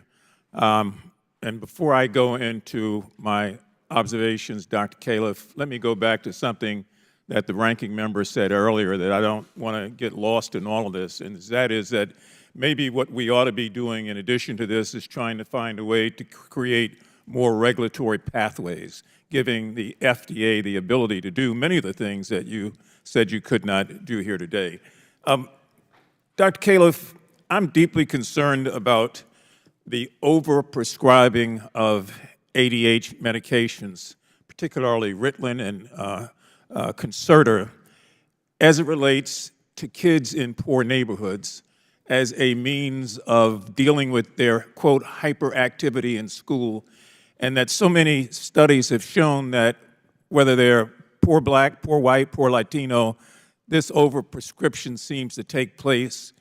And I'm not a conspiracy theorist. I just don't think Humpty Dumpty fell. I think he was pushed. And so moving under that premise, I think that unless we do have greater regulations over the overprescribing of these medications, it will continue. Now, let me just flip that around to the other side. I'm also deeply concerned about children who are unable to focus on things and are given these medications and where all the protocols have been followed. And I'm concerned about that because in many instances, those drugs, unfortunately, have been part of the shortages. I'm concerned about cancer patients who are forced to delay treatment, as you know, because many of the required medications are out of stock. And so those are just a couple of things that I'm hearing from my constituents in Baltimore on a regular basis. I know that supply chains were disrupted during COVID and that there have been intermittent and sometimes not intermittent drug shortages occurring throughout the U.S., but I would be less than honest if I didn't just tell you from my perch some of the things that I hear. And I recognize you don't carry a magic wand in your back pocket. The only thing you can do is to help guide us, listen to us, and suggest to us ways that we can help you. The FDA serves as an important regulator, to say the least, and it is well positioned to assess potential supply chain disruptions. Can you tell us, and this committee, and the people around the country who may be watching these proceedings, how is FDA working now, currently, with manufacturers to mitigate the ongoing drug shortages, and have those manufacturers, in your opinion, been transparent with the FDA about potential shortages and the real root causes of those shortages? Thank you for that. First of all, just a comment you made about the underprescribing and the overprescribing. I think it exemplifies a major problem that we have in the intersection of the responsibilities of the FDA and the practice of medicine. There is no doubt that people that need these drugs are not getting them, and people that don't need them are getting them. And that equilibrium, of course, is not set by the FDA. I'm also a physician. It's a clinical quality issue that we need to work on, and we're trying to help as best we can with that. But your main question about the manufacturers, we work every day with the manufacturers. They're required to give us certain information, but frankly, they've resisted us giving us some of the crucial information that we really need. When there is an impending shortage, we're finding that they're very cooperative to work together to try to fix it. But it'd be better if we had all the data we needed to put together predictive algorithms that would allow us to intervene preemptively much earlier and prevent the shortage. So we have a list that you all have a copy of that lists the areas where the correct information would make a difference. But I also want to point out that while there's a shortage of the stimulants for ADHD, the biggest shortages are occurring in inexpensive generic drugs, where the less expensive the drug, the more likelihood of shortage, because of the way the market is not succeeding in rewarding high-quality manufacturing. And that's a point I think we really need to address over the next few years. And any guess on your part as to what factors affect non-generic drug shortages? For non-generic drug shortages, there are really only two major types, because if not a generic drug, as we've already discussed, in general, the manufacturer is making a handsome profit once the product is on the market. That's my point. So they're pretty good at figuring out how to make it. Yeah. The exception, as I said, is Ozempic or the weight loss drugs, where the demand is just so high they haven't been able to keep up. Yeah. Thank you very much. Mr. Chairman, I yield back. Chair now recognizes Mr. Biggs from Arizona for 5 minutes. Thank you, Mr. Chairman, and thank you, Commissioner Callif, for being here today. The University of Arizona has been engaged in research that would advance pain and addiction research to help combat the opioid crisis. They're looking for ways to expedite known drug candidates through the Phase 2 and Phase 3 trials to take non-addictive pain relief medications to the market. U of A has informed me that they have found, if they can repurpose clinically available medications that have proven to be non-addictive and have also shown to be effective for treating different types of chronic pain, they think they're ready to go forward in these trials. But they also report that there's a need to repurpose some of the medications specific to sex differences, because pain is differentiated based on sex, and that would have an impact on how they develop this drug. So the question is, during the COVID era, FDA was able to expedite clinical trials. Yet U of A tells me that they're struggling to obtain approval for Phase 2 and Phase 3 clinical trials on something that could alleviate chronic pain and help reduce the risk of opioid addiction that we see so rampant in the society today. So I guess my question is, could this be a statutory problem, a regulatory problem, a resource problem? What might we be looking at? And I realize I'm giving you a very specific example, but hoping that you can give us some information. Well, you know, the way it works at FDA and the drug side is their user fees that are paid, and we have statutory or agreed upon, passed by Congress every 5 years with the user fees timelines. We're meeting those timelines, which are agreed to between the industry, the FDA, and then put into law by your passing the law. I'm not aware of the particular circumstance you're giving. There is a thing that we say at FDA, in God we trust, all others must bring data. So I'd have to know the specific data coming from University of Arizona to know if there may be some issue that's causing a back and forth that wouldn't fall within the usual timeline. But when that happens, it's very much noted that that's the case. So, Well, we would love the opportunity to present you with additional information, whatever we need to find out what may be the hitch in the get along. That would be fine. With that, I'll yield to the chairman. Thank you for yielding. Commissioner, it's FDA's responsibility to ensure the safety and efficacy of all drugs marketed and sold in the United States, regardless of where the drugs are manufactured. Yet the number of inspections conducted annually has been declining since 2013. At the same time, Chinese and Indian manufacturers have received the most FDA warning letters by far. These violations include contaminated medicines, non-sterile manufacturing, and falsified data. So how is the FDA working to keep foreign manufacturers accountable? Really appreciate that question. As I've already established, we are doing a major reorganization because I agree with you that we need to pick up the pace of the inspections that we're doing. But again, as I've already said, the first line of defense is the manufacturers themselves. And so here's where modernization of our data systems is important, because the more we can keep up with what's going on, not just in U.S. facilities, but all around the world, the better we're able to target our inspections and to have the frequency that's needed to keep the manufacturer in shape. One of the big areas that we're working on now is India, where we've completely redone our inspectional system, and I've personally gone to India to meet with the Indian government to work on the relationship so that the inspections can proceed. And I believe they are acting in good faith in India right now as one example. So think of it as a layer of data and information that should be constantly coming in now that all manufacturing is digitized. And then the human side, where the inspector actually shows up, the investigator, in the facility, those are being increased, and it's been a major point of emphasis in our reorganization. So there aren't a lot of bipartisan agreement on controversial issues in this Congress, but one thing I think there's overwhelming bipartisan agreement on is the fact that we need to have more domestic manufacturing of our pharmaceuticals. What can, in your medical opinion, as Commissioner of FDA, what can we do in Congress to encourage an environment where all of our essential, or much more at the very least, of our essential pharmaceutical production is manufactured in the United States?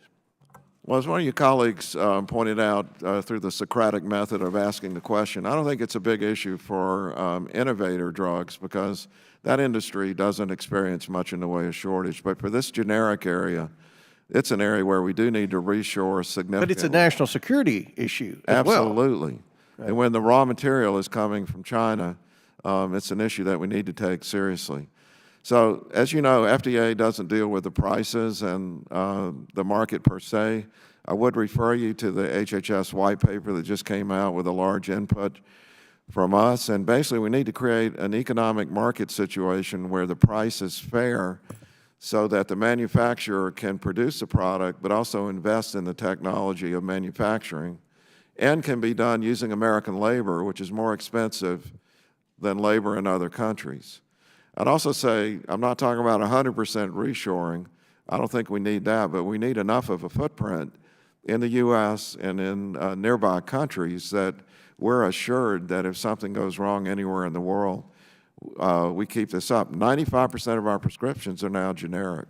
Mm-hmm. And we'll touch on that later. My time's expired. Chair, now recognize Ms. Bush from Missouri for 5 minutes. Thank you, Mr. Chairman. St. Louis and I are here today, Dr. Califf, to first thank you for the work that the FDA has done to eliminate cumbersome restrictions on mifepristone, one of 2 drugs used for medication abortion. As Ranking Member Raskin mentioned at the top of the hearing, Mifepristone is subject to a risk evaluation and mitigation strategy, also known as REMS. During the peak of COVID-19, the FDA suspended enforcement of a REMS requirement that mifepristone be dispensed in person. Due to the success of this trial run, we know that in January 2023, the FDA permanently updated the strategy to remove the in-person dispensing requirement. This has proven that the in-person dispensing requirement was never actually medically necessary. I have a bill called the Protecting Access to Medication Abortion Act, which would assure that mifepristone, 1, does not have an in-person dispensing requirement, 2, allows patients to access prescriptions for mifepristone via telehealth, and 3, authorizes all pharmacies certified to dispense mifepristone to patients to do so via mail. So thank you to the FDA for your commitment to your evidence-based care that serves patients and not politicians.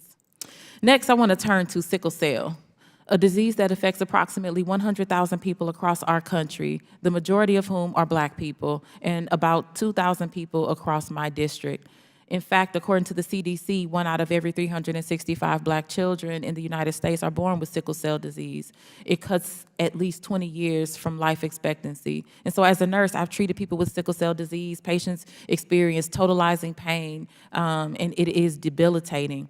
This illness completely takes over your life, and it is heart-wrenching, and we don't speak enough about it. So last year, the FDA issued a groundbreaking approval of the first gene therapy to treat sickle cell disease. And so this new technology is the first time genetic editing has been used to treat any disease. As a result, patients who face excruciating pain and even death from sickle cell disease will now be able to better manage this life-threatening condition. For many who may have been unable to hold steady employment, spend time with friends and family, or otherwise participate in everyday life because of this illness, this is truly life-altering and is life-sustaining. This technology would be impossible without the diligent and the science-driven work of the FDA. So, Dr. Califf, what did the FDA consider when determining the new sickle cell treatment, determining that it is safe and effective? As I believe you probably know, there were actually 2 treatments approved, one using gene editing per se and another using a viral vector. And in both cases, human clinical trials were done taking sickle cell patients. As you well know, being a nurse, people with sickle cell disease, even though the genetic issue is essentially the same area of the human genome, the manifestation of the disease is quite different. So what was done in these trials were to take people who were having the worst outcomes, that is many attacks, painful crises, and then doing the gene effort, and then following them after and showing that those crises abated almost completely. It was quite a remarkable result, but in a small group of patients. And so there's a lot yet to learn. But it was important to give access to that treatment to those who would benefit. Okay. Is there potential for this new treatment to be used to treat other genetic diseases? It's very exciting, and I alluded to it in my opening comments. You know, I was around for the Human Genome Project, and people for decades said, where's the beef? You know, we put all this money into 3.2 billion base pairs and knowing what they are. Now we're here because thanks to the science, we can go in with molecular scissors and snip out the gene that's causing the problem and put in a new one, or snip out the gene that's causing the problem if we don't need to put in a new one. There are 10,000 rare diseases with no treatment right now. You're talking about parents of children who have terrible outcomes. And so this is such a revolution in terms of therapeutics that we're making major changes within the FDA. But it's got to go further than that because you're aware that the cost of these treatments is quite high. So I think there's going to be a lot for you in Congress to work with the administration on here to figure out, you know, if you're a parent of a child with a rare disease now, there's hope that within a few years we could have an effective treatment. But if we have hundreds to thousands of effective treatments, the environment in which this is done has got to look different than it does right now. I hope that was helpful. Yes, yes. Chairman, okay, thank you. One last question. How can we ensure that people who require these genetic therapies aren't priced out? Because like you started to allude to. But Well, I can take the easy out and say it's not, as FDA commissioner on a hearing about FDA, it's definitely not in our remit, but I can assure you there are many discussions going on across HHS where, as you know, for example, in sickle cell disease, the majority of patients are on Medicaid. right. Because their medical costs are so high and the difficulty with jobs in a case where you're sick a lot, that we've got to come up with new pricing schemes. And I am, as an academic, a health policy person, but I shouldn't opine on that here at this hearing. I'd be glad to talk with you separately. Okay, I'll reach out. Thank you. Thank you, Mr. Chairman. I yield back. Chair now recognizes Mr. Higgins from Louisiana for 5 minutes. Thank you, Mr. Chairman. Mr. Keller, thank you for being here. Your authority is vast and your responsibility is great, and you're a gentleman of distinguished stature, so I appreciate you being here today. You have to give serious answers to hard questions, and I do indeed have some hard questions to submit to you. I'll be submitting the more interesting questions in writing for the record after the hearing. For legislative purpose, I have a specific line of questioning regarding imported seafood. Just what I'm going to be discussing with you. As a matter of background, according to my research and investigations, about 60 to 65% of seafood consumed in America is imported. And generally speaking, given the limited resources that you have at your avail, you're able to supervise the inspection of about 0.1% of imported seafood. Is that generally correct, sir? Well, we said a little differently. First, and by our count, it's more than 65% of seafood. Right. This is the Republican side, so I'm being conservative. Okay. But much as I described on the drug side just a few minutes ago, it starts with a digital inspection. That is, we have information about these facilities. And the shipper and the owner and the importer. And as it comes in, we use artificial intelligence now to look at the characteristics of the shipment to pick out. So it's not just the small number you referred to out of overall. It's a high-risk part of the import that we're Yes, and I appreciate that level of expertise and of course, the dynamics of illegal imports would include inspections beyond the biological and chemical realm. But according to a September 2017 GAO report titled Imported Seafood Safety, the FDA and USDA could strengthen efforts to prevent unsafe drug residues in imported seafood. A whistleblower has come forward indicating that a company called Choice Canning,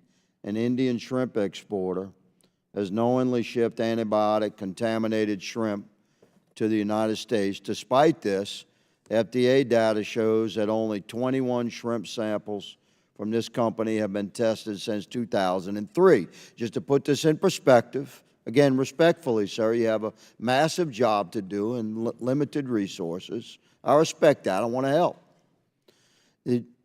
This company that I'm referencing, the Choice Canning Company, which is a known violator, imported 24 million pounds of shrimp to the United States last year alone. So basically, imported seafood is coming into our country, and the billions and billions of pounds, is very little of it is being actually inspected at the laboratory level for biological and chemical contaminants. And the reason we're not getting sick is because we cook the seafood. Basically, that's the reality. So I would like to ask you, if you had legislation from this body that gave you teeth in your enforcement, like the authority and the mechanisms to destroy shipments that had been found to be contaminated, would that power be helpful for FDA enforcement of imported seafood that violates American standards for biological and chemical contaminants? You asked the question in a specific way that I'm reluctant to say just yes. Yeah, you can say just yes. What I would say is in the general direction you're going, I would say in general, including this arena, the industries have by and large fought our ability to do what you described. It's not just true in the area that you mentioned, but in general, I believe we would exercise our authorities responsibly and could more quickly take care.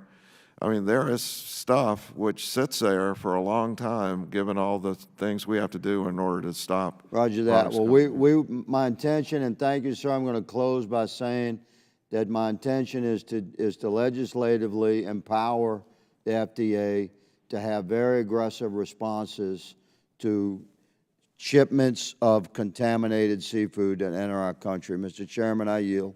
Let me thank you for that. And I'm a South Carolinian. I think our shrimp is better than yours. But in any case, there's nothing I'd like better than to see a resurgence of the seafood industry in the United States. I've learned from a young man not to argue with a gentleman in a bow tie, so I'll let you have that, sir. Chair now recognizes Ms. Stansberry from New Mexico for 5 minutes. Thank you, Mr. Chairman, and thank you, Dr. Califf, for being here today. It's wonderful to have you. I want to thank your staff for being here today as well. And I'm grateful for the opportunity to highlight the importance of science and science-based decision-making in this hearing and all that you are doing to protect the American people, to ensure that we have access to medicines that work, that we have food that doesn't harm us, and to ensure that every American can get life-saving care.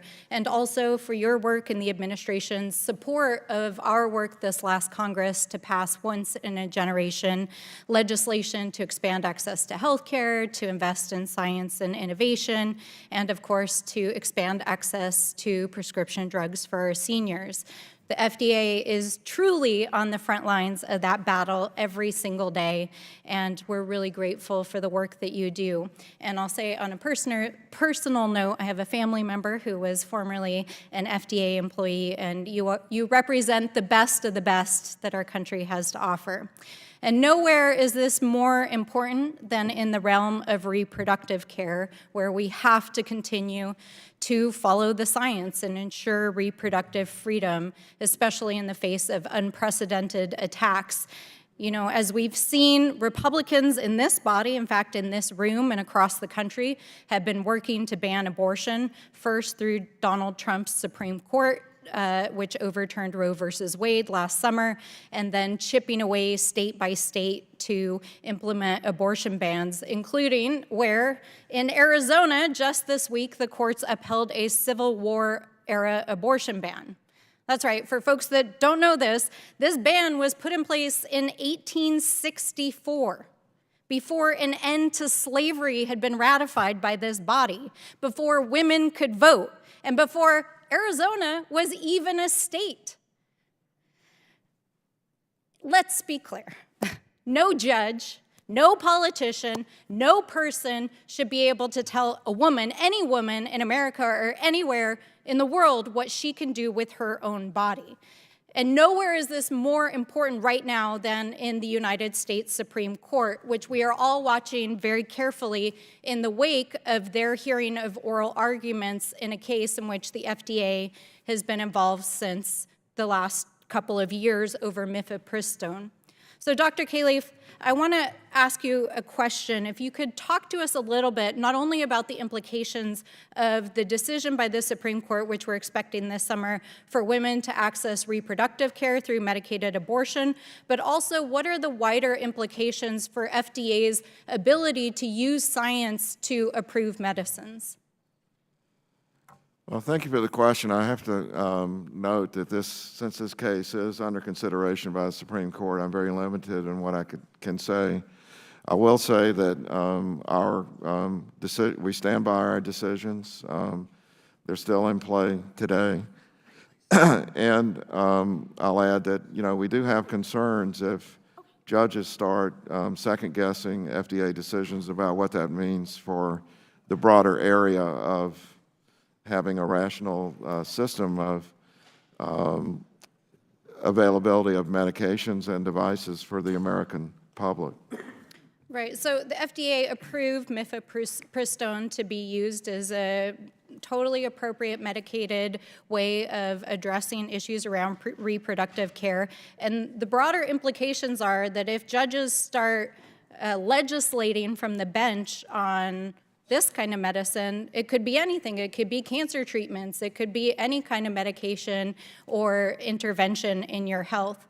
And I think the American people need to understand the implications of this case, the potential impacts for public health, and the ability for it to impact every American's opportunity to access life-saving care. So we appreciate your work. And I am personally thankful to be from a state, from New Mexico, that has worked to protect reproductive care. But if the Supreme Court does overturn FDA's decision to approve that medication this summer, we could see a ban on medicated abortion across the United States, including in places like New Mexico where it is protected. So that is why this body has to urgently take action. It's why we have to defend the science. It's why we have to sit here and defend our agencies who are making sure that American women and all people have access to the care that they need. And it's why we have to do everything we can to defend our institutions, because the lives of our communities literally depend on it. Just a quick comment, if I may. Everywhere I go in the world, our system of drug development and decision-making is the envy of the rest of the world. They all want to be like us in that regard. As I've already commented, our use of generic drugs in public health is falling a little short now with our drop in life expectancy. But the system that you described is one that it's very important that we preserve in general, in addition to the topic you're specifically talking about. Chair now recognize Mr. Perry from Pennsylvania. Thank you, Mr. Chairman. Thank you, Dr. Cahill. I want to talk to you about the World Health Organization and the... I'm sorry, my name is called all kind of things. It's Caliph, sorry, I'm sorry. I've gotten a lot of different pronunciations here, but that wasn't, I'm used to that. That was an incorrect pronunciation. That was just plain damn wrong. But I want to talk to you about this treaty. I think 185, maybe plus nations, including places like Yemen, Iran, Iraq, Afghanistan, Cuba, Haiti, and some terms in that. We haven't seen it. We haven't seen the 30-plus amendments, so we're kind of shooting in the dark here, and I don't know that you know any more than any of the rest of it than we do, but there was another draft just last month that created a multilateral system for sharing pathogens with pandemic potential. I already listed some of the countries involved. It also commits each party, which would include us if we were signatories, to promote timely access to credible and evidence-based information on pandemics.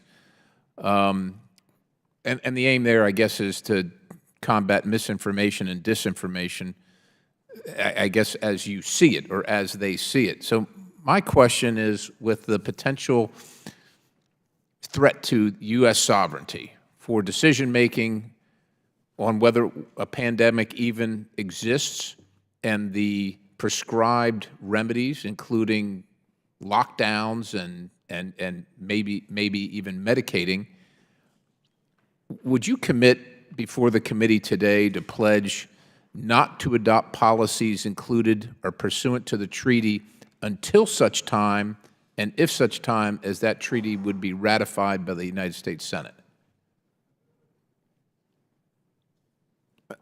I'm not sure how to answer that question given the complexity of what you said, but it's hard for me to imagine that we would do something at FDA that's not a government policy. Now, you referred to the Senate in particular. I'm just not familiar enough. Well, if the Senate doesn't ratify it, it wouldn't be a treaty that we would be signatories to, or at least not legally. And I just want to know if there's any intention on the FDA's part to institute any of the provisions within the treaty without the proper ratification from the United States Senate. I don't think that particular issue would fall within our purview, and I don't know enough about it to make a commitment. I will comment that we You know, if we just look at the avian flu situation we're in now, the knowledge of the molecular structure of whatever the pathogen is turns out to be really, really critical to come up with countermeasures to treat it. And so I hope we can work out a way. And also, even for food safety, we've talked about the imported food that we get. The genetic composition of the pathogen turns out to be really important. So I sure get what you're saying. We got to do this carefully, whatever we do. But I hope there will be a way that, for example, we don't get exposed to a new pandemic where we know nothing about the organism until it's too late. We also, I think most people in America want to maintain their medical sovereignty, the individual medical sovereignty that we all enjoy. Regarding censorship, the CDC was involved in media companies taking down social media posts regarding misinformation and disinformation, again, terms that I think are loosely defined, but involved, the FDA has been involved in this process in the past, having awarded several grants in the range of hundreds of thousands of dollars to places like the University of Maryland at College Park, Texas Women's University, regarding, again, misinformation and disinformation. Commissioner Califf, has the FDA coerced social media companies to take down users' social media posts regarding the pandemic or any other topic due to what they describe as mis- or disinformation? Not at all to your... Not to my knowledge. So would you consider, if you're paying, if the FDA is granting organizations like the University of Maryland or Texas Women's University to mitigate the spread of misinformation or disinformation, that's essentially subcontracting out that duty? You're saying the FDA hasn't done it particularly, but have they done it indirectly through their surrogates or their subcontractors via the grant program? I'm not aware of the particular contract you're talking about, but let's remember that throughout the history of the FDA considers data and information, makes a decision about a product, puts together the risks and benefits into a judgment as to whether it should go on the market. It's put in the label. The label is then transmitted to clinicians all over the country who then work with their patients to make decisions about what to do. The sovereignty that you refer to is typically a patient-doctor relationship based on that information. Places like University of Maryland has a major first-rate medical center. They're intermediaries in this process of relaying useful information. Now, if someone is saying something that's flat out wrong, you know, how that's dealt with by University of Maryland, that's their business. But it also has the imprimatur of your approval, and when they found out to have been wrong in the past for coercing social media companies to take down so-called posts that then were later found to be incorrectly done, where is the remedy? And is there an apology from the FDA? Is there an admonishment from the FDA to these universities that have been fast on the trigger and coerced and changed the narrative or changed behavior based on things that aren't true?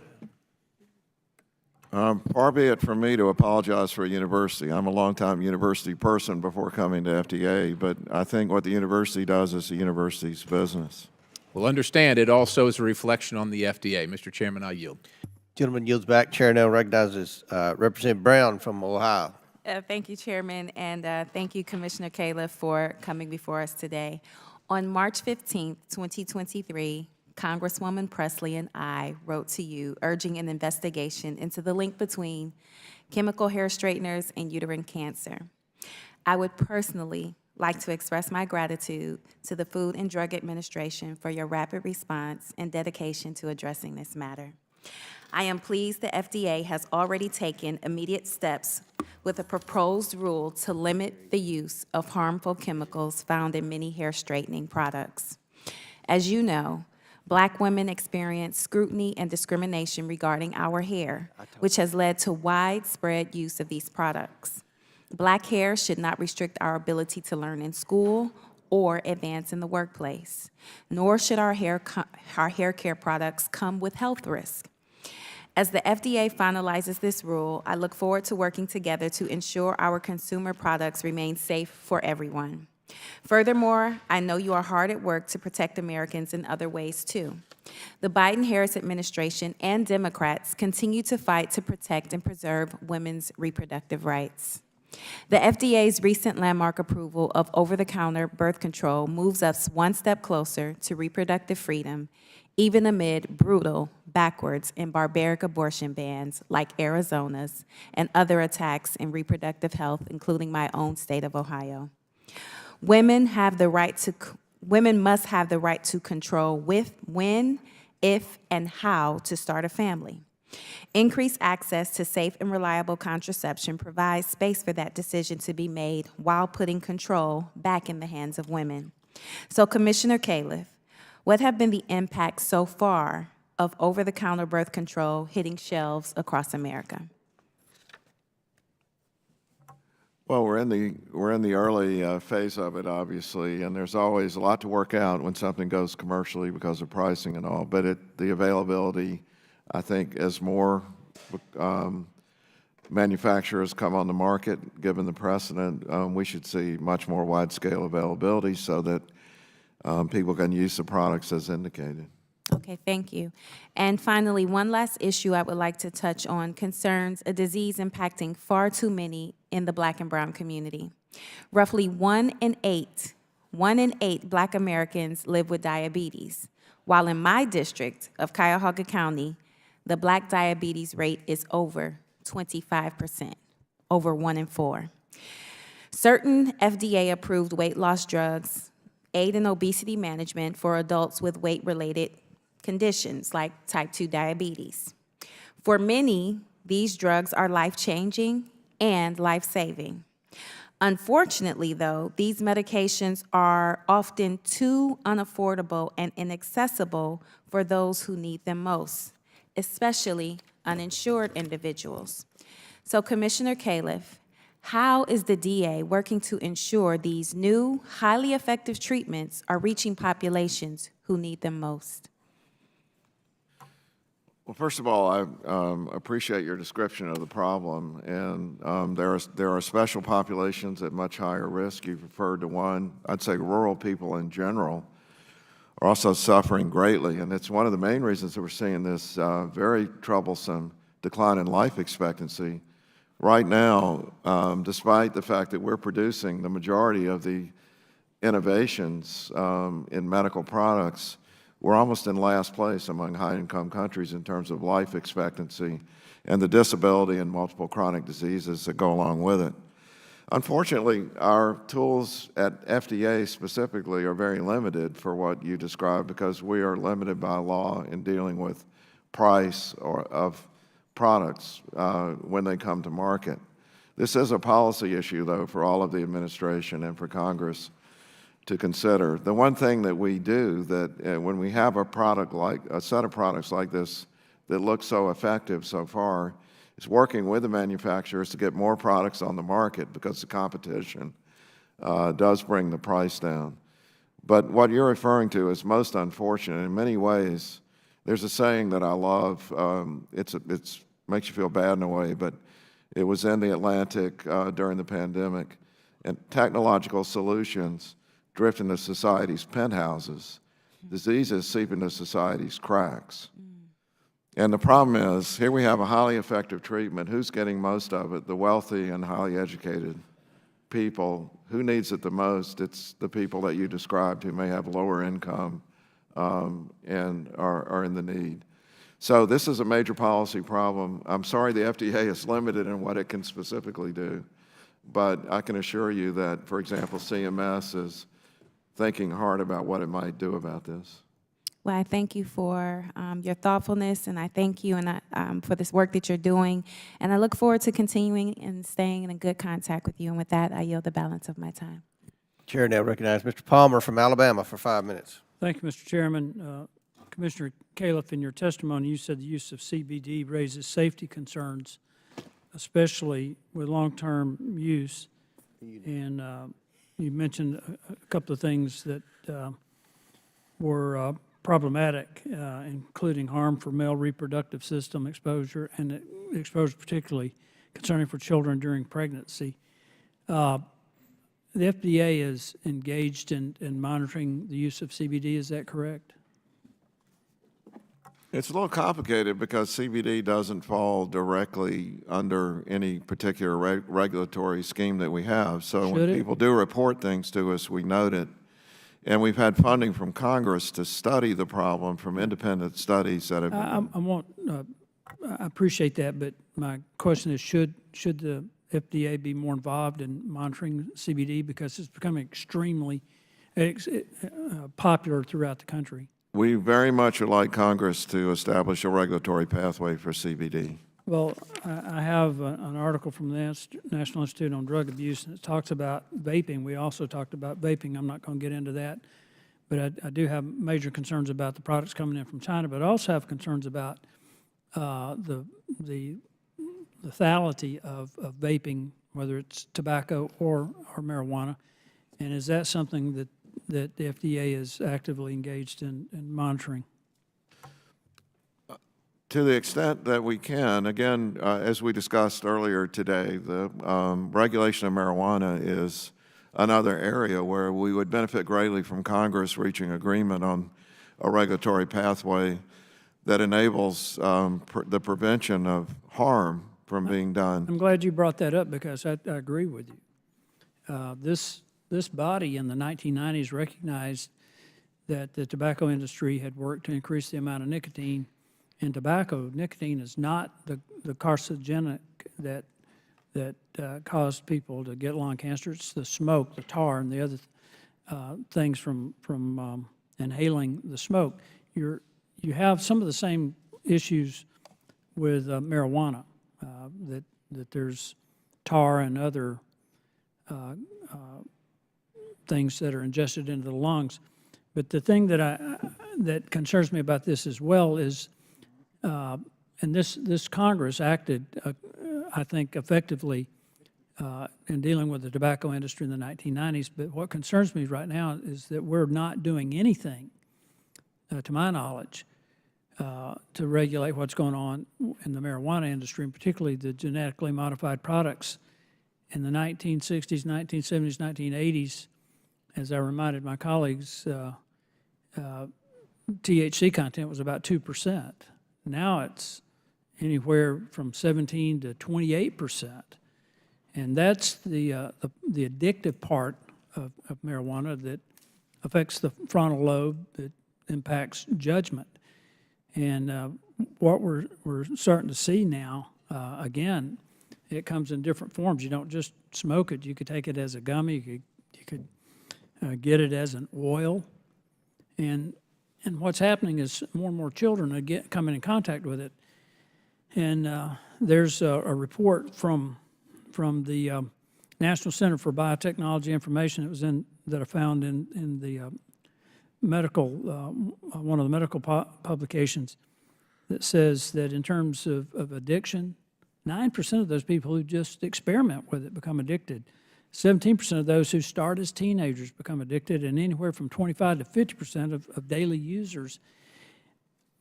Is that another area where the FDA needs to engage, because we see more and more states legalizing this, so it's not a DEA problem, it's a consumer problem?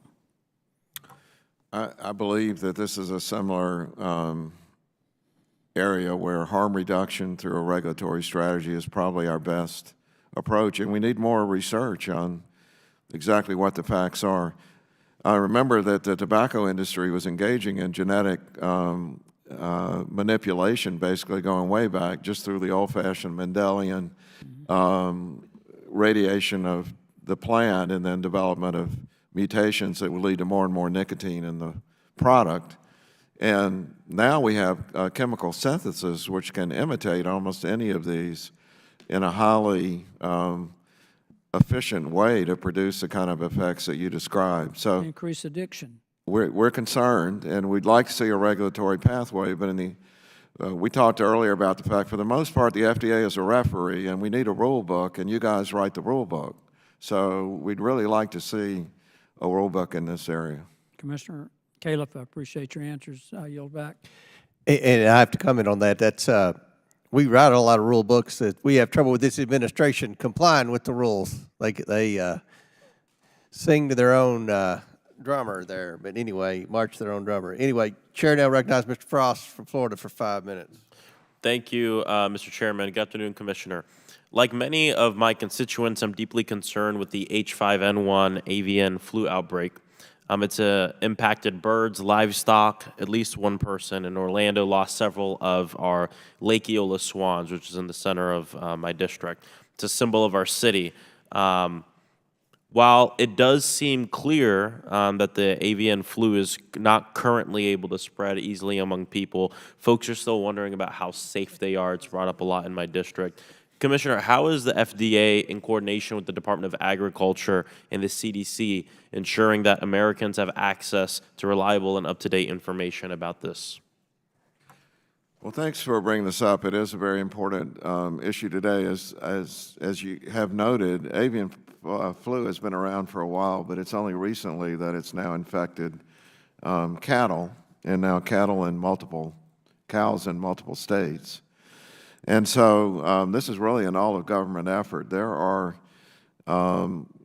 Zoom conferences multiple times a day now involving FDA, CDC, agriculture, as you said, but also many other areas of government that have a stake in the game of interstate commerce and Department of Justice and issues that are related. So we're all working together, and you should see frequent communications as we work through this, remembering that this is the most recent episodes with the cows is a relatively new thing. So we're starting with a lot of uncertainty and working our way through it.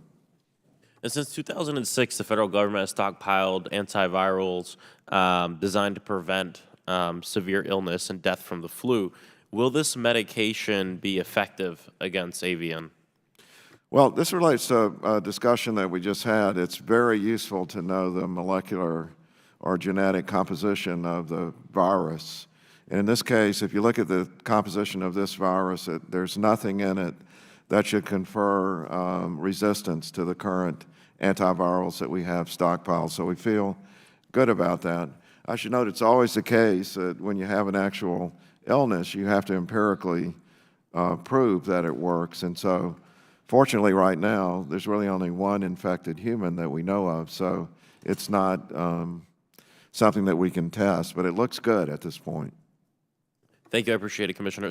Another subject that's really important to me and is personal to me are allergies. I'm a survivor of anaphylactic shock just a few years ago that almost killed me. I also want to make sure that the other 20 million Americans with food allergies know that what they're taking or what they're eating is safe. A recent study found that 93% of all medicines contain an allergen, and many popular over-the-counter allergy drugs contain lactose. Do you believe that the FDA has the power to require labeling of prescription and over-the-counter medicines for food allergens and gluten? We definitely have the power to require labeling when it's indicated. 3 years ago, President Biden signed into law the FASTER Act, requiring labeling of sesame as a food allergy, and also requiring HHS to submit a comprehensive government report on food allergies within 18 months. That report has not yet been submitted, and it's very frustrating to Americans with food allergies and their families. Does this report fall under the responsibility of the FDA, and if so, would you be able to provide an update on the status of it?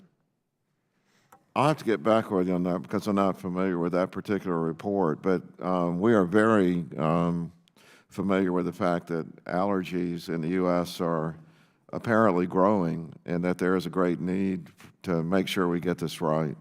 Okay, yeah, we'd love to follow up on that. I think we even gave a heads up about that question, so you could be prepared, but it's all right. We'll follow up about it. Thank you. I yield back.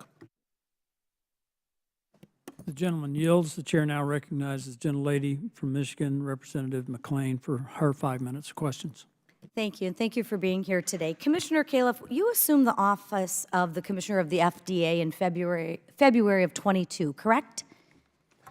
That's correct. Thank you. When you assumed office, were you aware that a manufacturer who made more than 40% of the country's infant formula was voluntarily recalling all the baby formula it made at its Sturgis plant? I was very familiar because it happened on the So- day I was confirmed. So yes, thank you. I didn't know before In the then. days and weeks, so I'll take that as a yes. In the days and weeks that came after you assumed office, were you aware that there was a shortage of infant formula across the country? Well, in the first days and weeks, there wasn't a shortage, but as the shortage evolved, I was very much aware of it. So yes, thank you. Were you aware that 10 states reached rates of over 90% of out of stock, and nationwide 74% of stores had no infant baby formula? Those numbers do not sound right to me, but there was a lot of out of stock and absence of formula. Directionally, what do you think they were? Could you say we were reaching crisis mode, or we were just like short 1 or 2 cans? It's closer to crisis than Okay, short 1 thank or 2 you. count. Mr. Chairman, I'd like to enter into the record 2 internal email exchanges within the FDA. The first dated February 4th, 22, in which the FDA officials are discussing the potential for infant formula supply issues and asking for media support from the White House to educate the public. The second on February 19th of 2022, in which the FDA officials were discussing the supply issue that were already happening.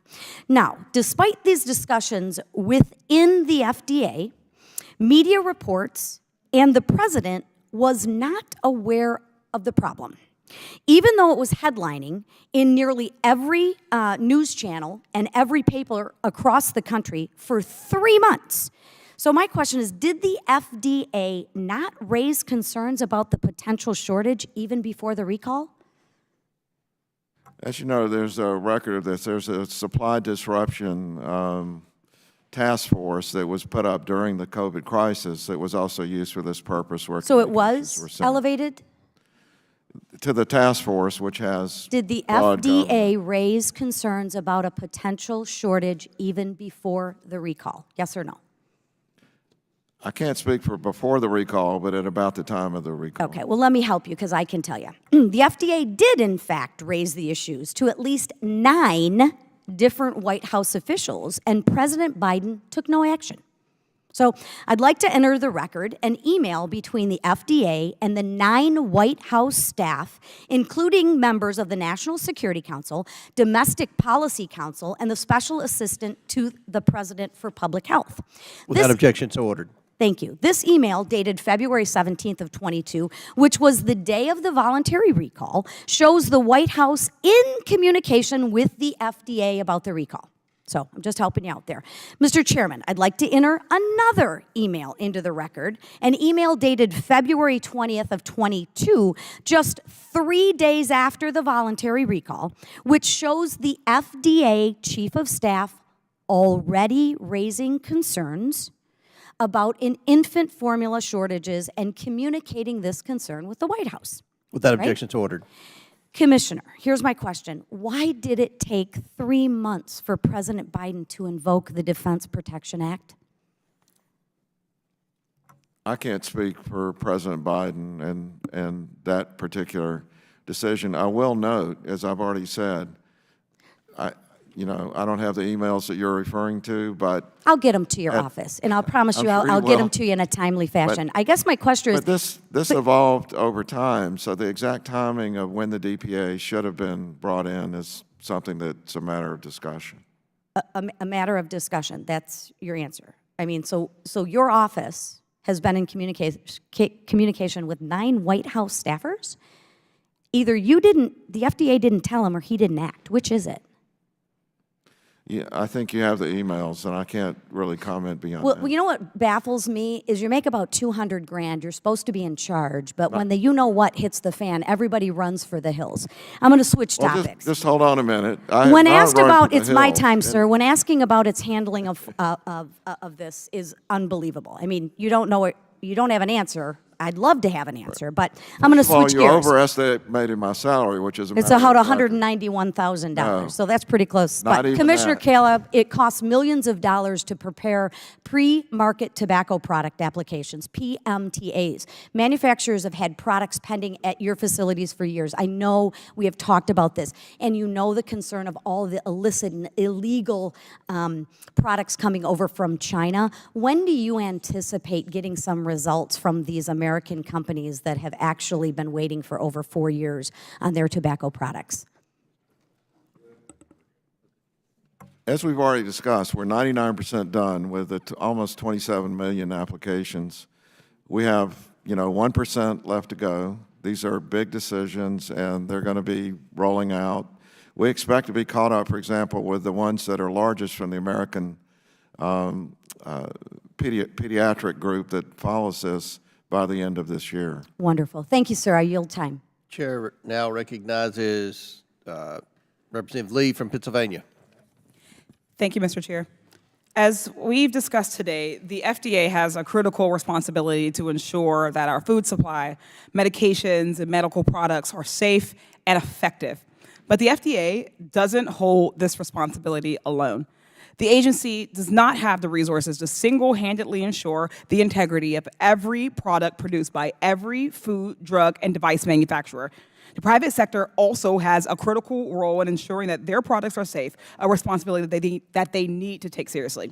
Recent reporting has uncovered how Philips Respironics, a Pittsburgh-based company and one of the largest medical device manufacturers in the world, received hundreds of complaints about its CPAP machines and ventilators prior to issuing a recall in 2021, a recall that ended up being one of the largest in history. Not only did the company receive hundreds of complaints from hospitals, providers, and patients as far back as 2010, but its own internal evaluations indicated their machines were toxic. Yet the company withheld this information from the FDA and the public for more than a decade. They continued to sell these hazardous machines, enabling their stock prices to soar to the highest levels in decades, while the most medically vulnerable in our communities, our infants, our seniors, our veterans, suffered. In Pennsylvania, there are now more than 700 personal injury lawsuits and class actions against the company due to irreparable harm its devices cause patients. Philips is one of the most egregious examples of what can occur when corporations don't take their responsibility to public health seriously. From COVID-19 vaccine manufacturing failures to dangerous lead levels in children's applesauce products, we've seen the private sector repeatedly fall short. Dr. Califf, what is the private sector's responsibility in ensuring that medical devices that are brought to the market are safe and effective? Well, as we've discussed multiple times today, the primary first-line responsibility is with the regulated industry. This is a situation in which we oversee the industry, but the industry has that primary responsibility to produce safe and effective products, whether it's a device, a drug, or a food. So what investigative action or enforcement actions does the FDA have, or does the agency need to hold companies like Philips accountable for regulatory noncompliance and to deter future wrongdoings?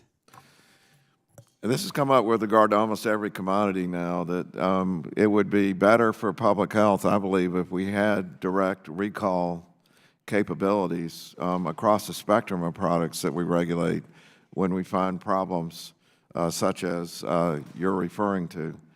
I'd also like to see a bulking up of our post-market surveillance capabilities. After all, every American has an electronic health record now, and there's a lot that we can do so that we find out about these problems earlier than we currently are. And we need to make sure the manufacturers actually report in a timely fashion when they do get problems that they're aware of. So over the years, the FDA has promised to overhaul the way it detects dangerous medical devices by relying more on real-time data in medical registries. What progress has the FDA made towards those goals? Well, this is actually work that I've been involved in my academic life for 30 years. So if you just think about it, everyone has an electronic health record. Every important medical transaction essentially is digitally captured now. Well, we have multiple blocks in the system that keep us from putting the data together as best we can. So we're very dependent on voluntary registries where either companies pay for it or health systems pitch in, and then the FDA buys the data. I'm pleased to say there's a lot of discussion with NIH and other parts of HHS now about having better data pooling capabilities so that we know about these things in real time. And we now have a model globally where it's happening in Israel, where 100% of the population has real-time electronic health record accessibility to detect problems, but also, importantly, to find advantages. Sometimes there are surprises where something works better than expected. But right now, we don't know about it in real time. Okay. Looking at the time, I already know that I am not going to get through this next question, so I want to respect yours and my colleagues' time and yield back. Chair now recognize Mr. Burchett from Tennessee for 5 minutes. Thank you, Mr. Chairman. Thank you, Commissioner. I appreciate you doing all this without a bathroom break. That shows great admiration for you there. I have a question about the Farm Bill, 2018 Farm Bill. It's about the cultivation, sale, and transportation of hemp-derived products. Since 2018, what regulations has the FDA put in place regarding hemp-derived products? Well, we have a law from you all defining hemp as less than 0.3% THC. And what we've done, you've given us money to study the problem, and our conclusion as it relates to human health is they're not safe enough to be called a dietary supplement or a food. And so we've asked Congress to put together a regulatory pathway that will be appropriate. So these products are available, but they're labeled, they're identified, and in cases, for example, gummy bears packaged for children, there's a way for us to take action quickly in those situations. Have any outside groups requested that the Food and Drug Administration regulate hemp-derived products? Yes, we've had multiple citizens' petitions, but as I've said, the requests have been to regulate these as dietary supplements, and they don't meet the definition of a dietary supplement because of elevated liver enzymes and other health problems that we believe make them unsafe as supplements. But they could be regulated another way and made available if Congress thinks that's the right thing to do. Are you an MD? It's not in my notes, but you were saying some medical things there, and I'm curious. I'm a board-certified cardiologist, 35 years of intensive care unit and outpatient practice. Sadly, not practicing right now. Yes, sir. So you would question whether we have a heart then, if you're a cardiologist. Is that correct? Let's just say the heart and the brain are two different things. Let the record reflect that our commissioner is punch drunk from being up here so long. So, but thank you, brother. I am concerned about hemp, and I'll tell you why. It's not in my notes, and it always makes my people nervous when I do this, go off the thing. But you know, hemp. My daddy fought in the Second World War, and I can remember, and I've seen videos of help us grow hemp to save the world. You know, they made rope out of it. And then, of course, it's a cousin of marijuana, but it doesn't have the THC level. And they come down here, and we pass this thing in the Farm Bill, and all these folks that want to grow hemp, they all say, oh, we've got the greatest thing in the world. But dadgummit, I'm a United States congressman, and I've got a little farm. I checked into growing hemp. It's not going to make you a fortune, but I have to get a dadgum fingerprint to do it. It just seems to me that the big boys in the cotton industry, I'm sure they'll be rushing up to my office right after I say this, but they wrote these dadgum regulations. You and I both know it. They don't want the competition. They don't want hemp in there. Hemp is, you can watch the videos. It's, these people say it's not the miracle that they claim it is because there's a huge labor factor involved in it. And it really ticks me off that these folks have been fed this bill of goods, and it's just not happening. It's not happening like it should. And I'm wondering, have you, you and your office had any meetings with the cotton industry officials in which hemp-derived products were mentioned? I am not aware of any meetings with the cotton industry. That would be an unusual industry for us to meet with, but... Due to the fact that you're not ingesting it, correct? Oh. Okay, well... And see, that's another problem with the product. It goes to two different separate groups, and so that's I don't think that is. I think that's by design, actually, the way so that keeps it more complicated. Are you aware in the first 2 years of the Biden administration that the value of hemp production in the U.S. decreased by 71%? No? Not aware. Okay. I'll get away from the hemp thing. And I've only got 30 seconds. The Center for Tobacco Products, I feel like they've continued to not tell the truth in some cases to the American people. They tell us that vaping is harmful or more harmful than cigarettes, yet Hey, let's see, Dr. Nancy Rigotti of Harvard concluded U.S. health agencies and professional medical societies should reconsider their cautious position on e-cigarettes for quitting smoking. The burden of tobacco-related disease is too big for potential solutions, such as e-cigarettes, to be ignored. Would you say that that's, I'm out of time, but you get where I'm going at. Is it more harmful than cigarettes if it's used if it's not abused? Here's what I'd say. Combustible tobacco kills people. I was just over in the UK because we're having a regulator meeting. I went to Oxford where Sir Richard Dahl did the British doctor study. The doctors who smoked died 10 years earlier than the ones who didn't. Vaping, if combustible tobacco didn't exist, you'd be horrified by what's in the residue from vaping. When you think about that going into your lungs over the course of decades, it's pretty horrifying. But it's much less toxic in terms of all the things that cause cancer and heart disease, the vaping, than the combustible tobacco. So that's why the term has been used, harm reduction, to say if you got someone using combustible tobacco, they're a lot better off if they're vaping, at least by those criteria. But compared to using neither, there's no question that there's no benefit of vaping other than if it helps you get off of combustible tobacco. Tobacco is the one product, if used as directed, will kill you. So I apologize, Mr. Chairman, I went way over. Mr. Raskin, apologize. You too, brother. Thank you, guys. Thank you, sir. Chair, now I recognize Mr. Garcia for 5 minutes. Thank you, Mr. Chairman. Well, thank you, Dr. Califf. I appreciate you being here and all your work and the work of the FDA. I was going to talk a little bit about a different topic, but I just want to clarify some of the truly insane attacks on vaccines and just what happened during the pandemic that we heard a little bit earlier today, which I found to be really wild. I just want to reiterate that during the pandemic, we lost 1.3 million American lives. In my city alone, we lost almost 1,300 lives back home in California, in the city of Long Beach. And we know that many of the folks that we lost would have lived if they had had access to the vaccine or had been vaccinated. We know that for a fact. We know the success of vaccines, and certainly today with more data, we know how effective they've been. What's concerning now, as we know, is as early childhood vaccinations are reaching new lows. We're having other diseases come forward, like measles and other diseases that we are now not addressing because all of this vaccine denial that is happening, unfortunately, not just across this country, but also here in Congress and in this chamber.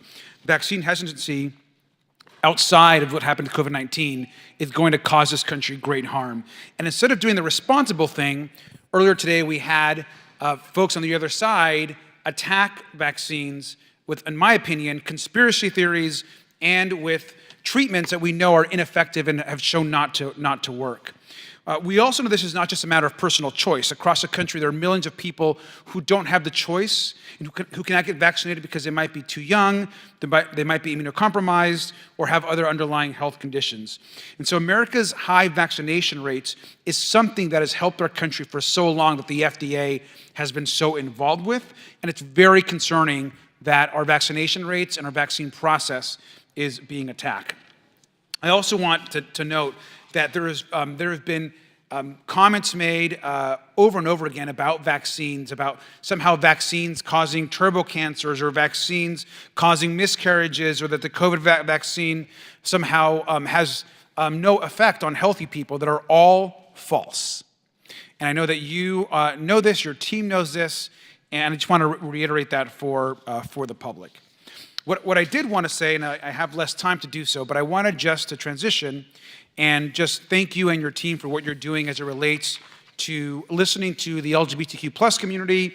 Myself, as an openly gay person, I really appreciate the FDA's move and decisions allowing particularly gay men to be a part of the solution when it comes to health, when it comes to blood donations, when it comes to other forms of of surrogacy, the FDA has really stepped forward, and especially on the recent change in guidelines as it relates to LGBTQ plus Americans and gay men being able to donate blood. I think that as a gay person, it's comforting to know that if there was an emergency where my blood or other blood was needed, that we would have that same right. And thanks to all of you. Dr. Califf, in the time I have remaining, could you describe the FDA's draft proposal and how this helps advance equality while also expanding the donor pool as relates to the recent changes you guys you're all making? All right, simply, first of all, let me just say I appreciate your comments. Just back on the vaccines, just one point I want to make. All medical interventions have risks as well as benefits. In the earlier discussion, if you want to be alive and not be in an intensive care unit, you're better off getting vaccinated. There are some people that have side effects. I just want to note that because it's important to take care of those people also, but the benefits far outweigh the risks. Simply put, the question that you asked, people had raised this issue about donation for many years, and we did a study which showed that a questionnaire about behavior can do much better than just a time-based thing related to the LGBTQ community. So we are well along in that now, and it looks like it's really going to work, and we'll be consistent with what other countries are doing. So we're really glad we were able to come to this conclusion. Great. Well, thank you very much for your work and for your team's work. I yield back. Chair now recognize Mr. Fry from South Carolina. Thank you, Mr. Chairman. Commissioner, thank you for being here. Congress enshrined harm reduction as a kind of a pillar in the 2009 Tobacco Control Act. The FDA's 2017 strategic plan embraced that harm reduction with the former FDA commissioner noting that successfully implementing harm reduction could dwarf the introduction of any new medical technology and its positive impact on our public health. Unfortunately, the Center for Tobacco Products' current leadership under the Biden administration seems to have abandoned harm reduction as a foundational principle of its tobacco policy by refusing to authorize other tobacco products that have been pending before your agency for years. Your agency is failing to acknowledge the need for real change to provide better options for 28 million American smokers. A recent study from Yale University found that for every 0.7 milliliters of e-cigarette e-liquid that goes unsold due to flavor restrictions, 15 additional cigarettes are sold.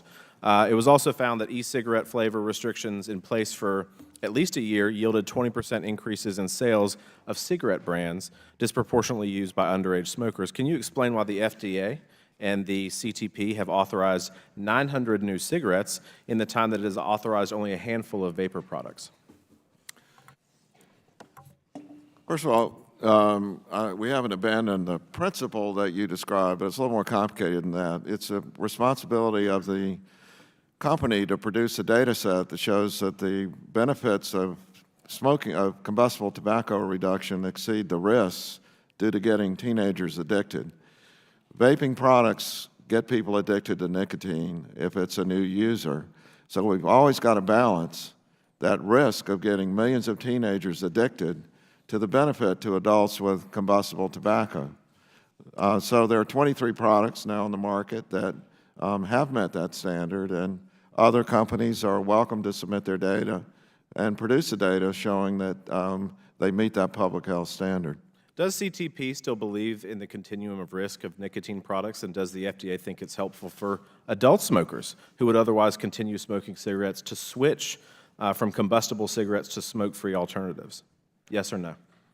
There's not a yes or no answer to that, because for adults, the best thing to do is to stop using tobacco products altogether.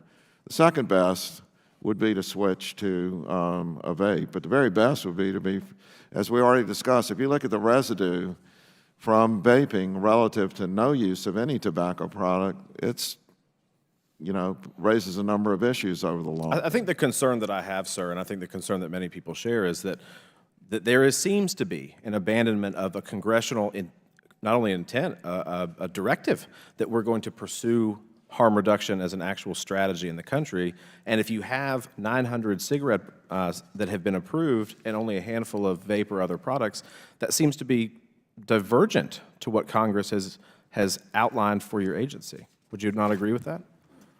I'm not familiar with the 900 term set. I have to go back and look at that. But we have not abandoned the idea that the company should show that it can successfully transition people from combustible tobacco to vaping in a way which does not increase the risk to teenagers of getting addicted to nicotine and therefore being susceptible to switching to tobacco. So in addition to vaping, you have other products like Zyn or something similar to that. Would you consider that to be a harm reduction product?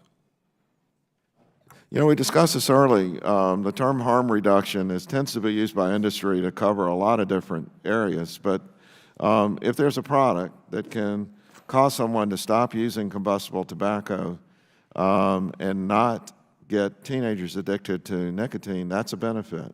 Commissioner, there seems to be some, reading about the FDA, there seems to be some pretty heavy backlog within the agency. How are you utilizing your workforce to innovate the FDA, and what type of metrics are you using to make sure that you're being productive, not only for companies that have products that go before you, but for the American people? As we discussed earlier today, I think everyone was surprised by the over 26 million applications that came in, and there was a big backlog, and we've now cleared 99% of that backlog. But just like all other parts of FDA, when applications come in, they're tracked. We keep track of where we are, and as we're employing better technology, and we're just going through some organizational changes. You're welcome to read the Reagan-Udall report that we commissioned to guide us there. So we're hard at work. We want to meet the timelines like we do in all the other product areas, and we're going to do that as fast as we possibly can. You make a good point there. Thank you, Commissioner, and thank you, Mr. Chairman. I'll yield back. Chair now recognizes Ms. Presley from Massachusetts for 5 minutes. Thank you, Commissioner, for joining us today. First, let me just also acknowledge and thank you for your responsiveness and your swift action on my outreach to you regarding formaldehyde and chemical hair relaxers, also the shortage of children's Tylenol and Motrin. Personally, as someone living with alopecia totalis, I also appreciate your efforts in that regard. And finally, for the purposes of my question line today, reproductive justice. Dr. Califf, last year the FDA took pivotal steps to protect medication abortion access, including by allowing abortion pills to be prescribed by telehealth and distributed by retail pharmacies. Medication abortions accounted for 63% of all abortions performed in the United States last year. If mifepristone is pulled from the market, access to routine medical care would be jeopardized for people across the country. As part of their draconian, unpopular goal for a national abortion ban, let's call it what that is, forced birth, which for many will result in forced death, Republicans continue to try to block access to medications like mifepristone by spreading baseless conspiracy theories. The fake news is rampant.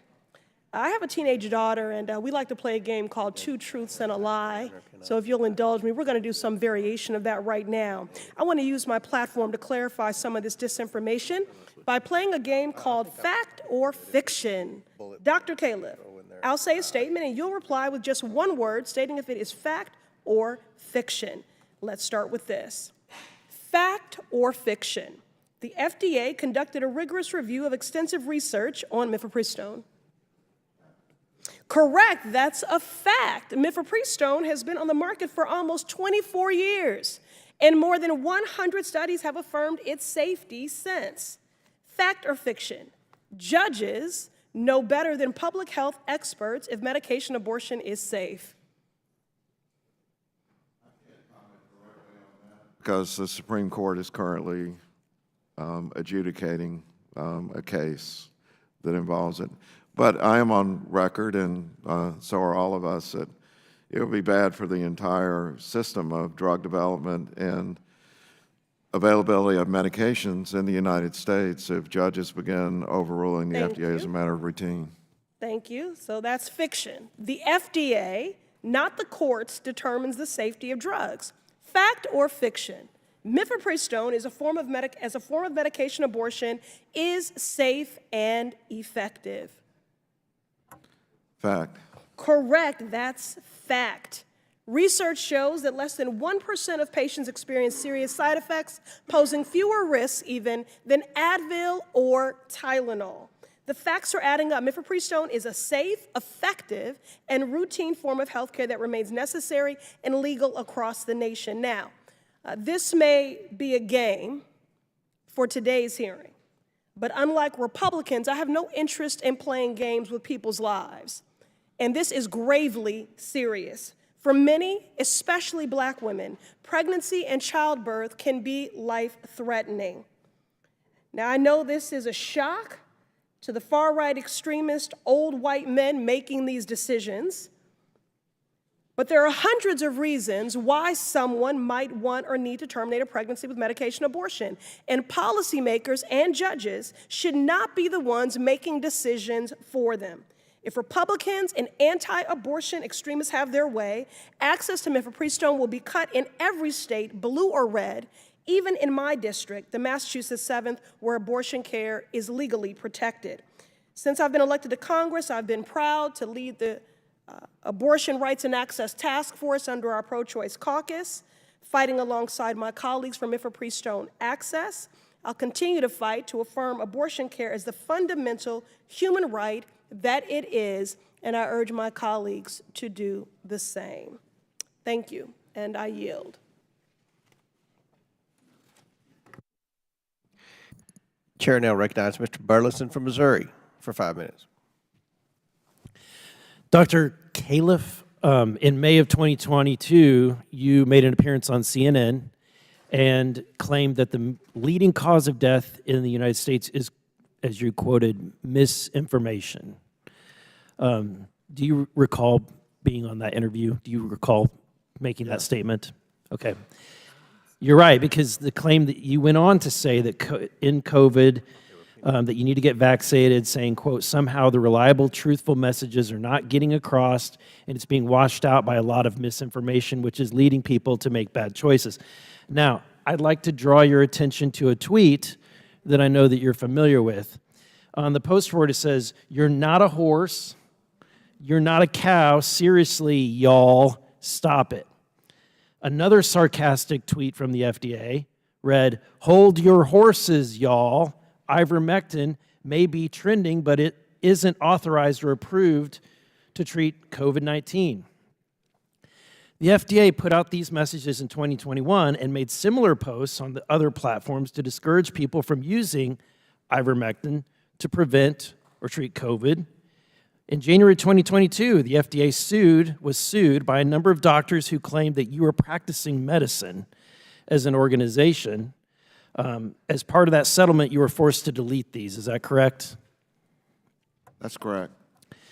So, in fact, the U.S. Court of Appeals said the FDA is not a physician, and even tweet-sized doses of personalized medical advice are beyond your statutory authority. Is that correct?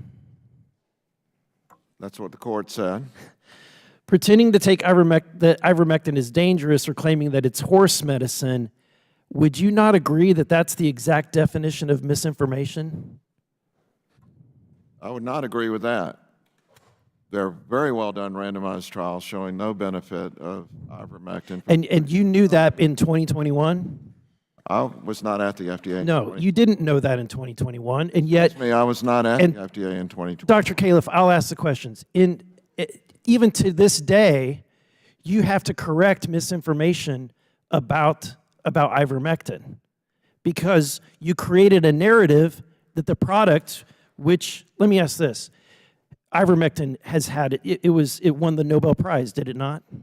Won the Nobel Prize for the treatment of worms. In humans. In humans, right? Worms in humans. And next to penicillin and aspirin, it's considered one of the wonder drugs for use and its effectiveness in humans. For correct? treating a variety of infections that would commonly be known as worms, not for COVID. And it is a medicine for animals also. Both are valid uses. Yeah. At the end of the day, you created, in my opinion, and I think that it's obvious because you're still to this day having to correct people who think that a form of treatment that has been used, how many times would you say historically has ivermectin been successfully used in medical treatments? Successfully used for worms, but no effective treatment for It's been administered ivermectin. in humans billions of times over the last, what, 30 years? Correct? Again, for the treatment of worms. Dr. Califf, let me ask this. What do you think that that tweets like this garner credibility to an organization like the FDA? Do you think that snarky tweets that I would think that my teenage daughters might write, do you think that that garners credibility with the FDA and the American people? I can't really comment on that. And again, I wasn't at the FDA when that tweet was put out. Well, I would, I'm glad that the courts told you to remove these tweets because it is snarky.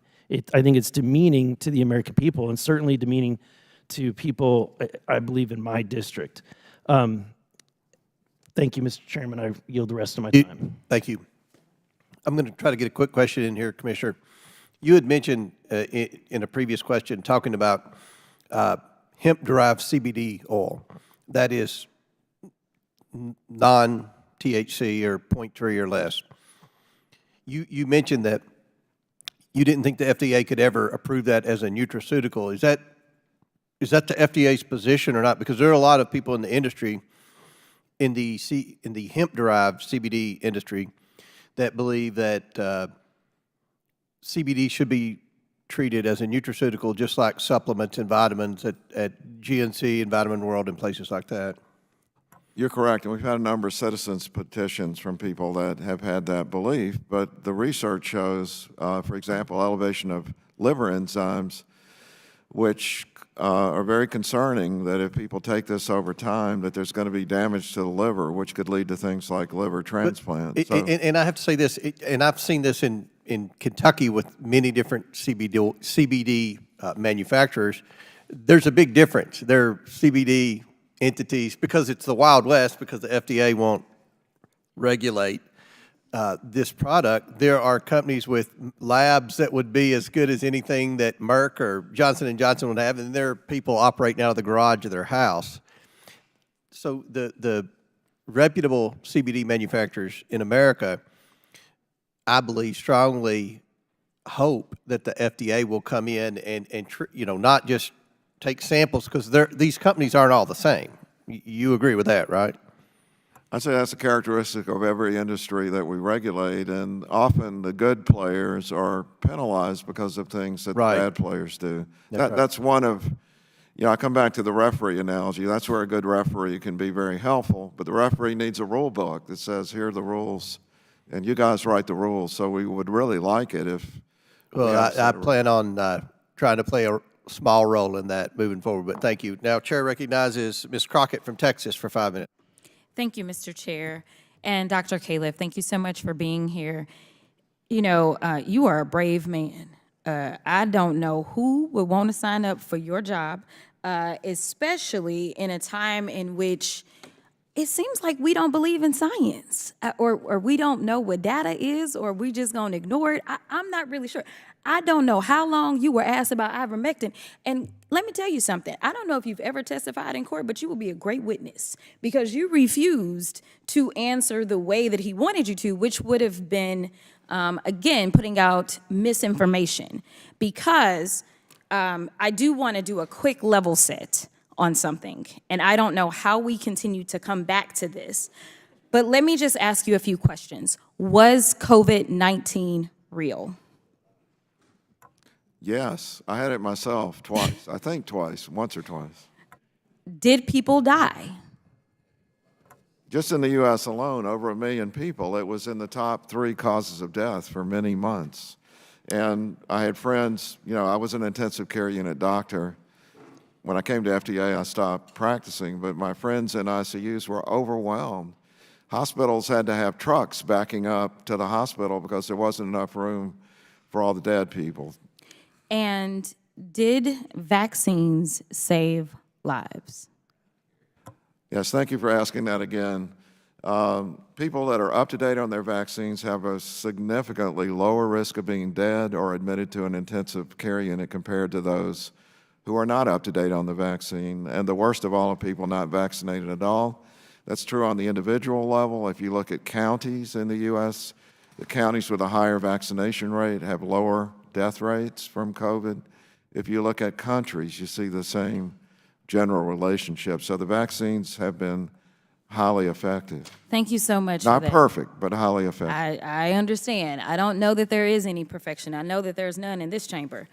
Nevertheless, as a result of an administration that believes in science and data, we now have ARPA-H, which ARPA stands for Advanced Research Projects Agency for Health. And my district, luckily, was the recipient of an ARPA-H customer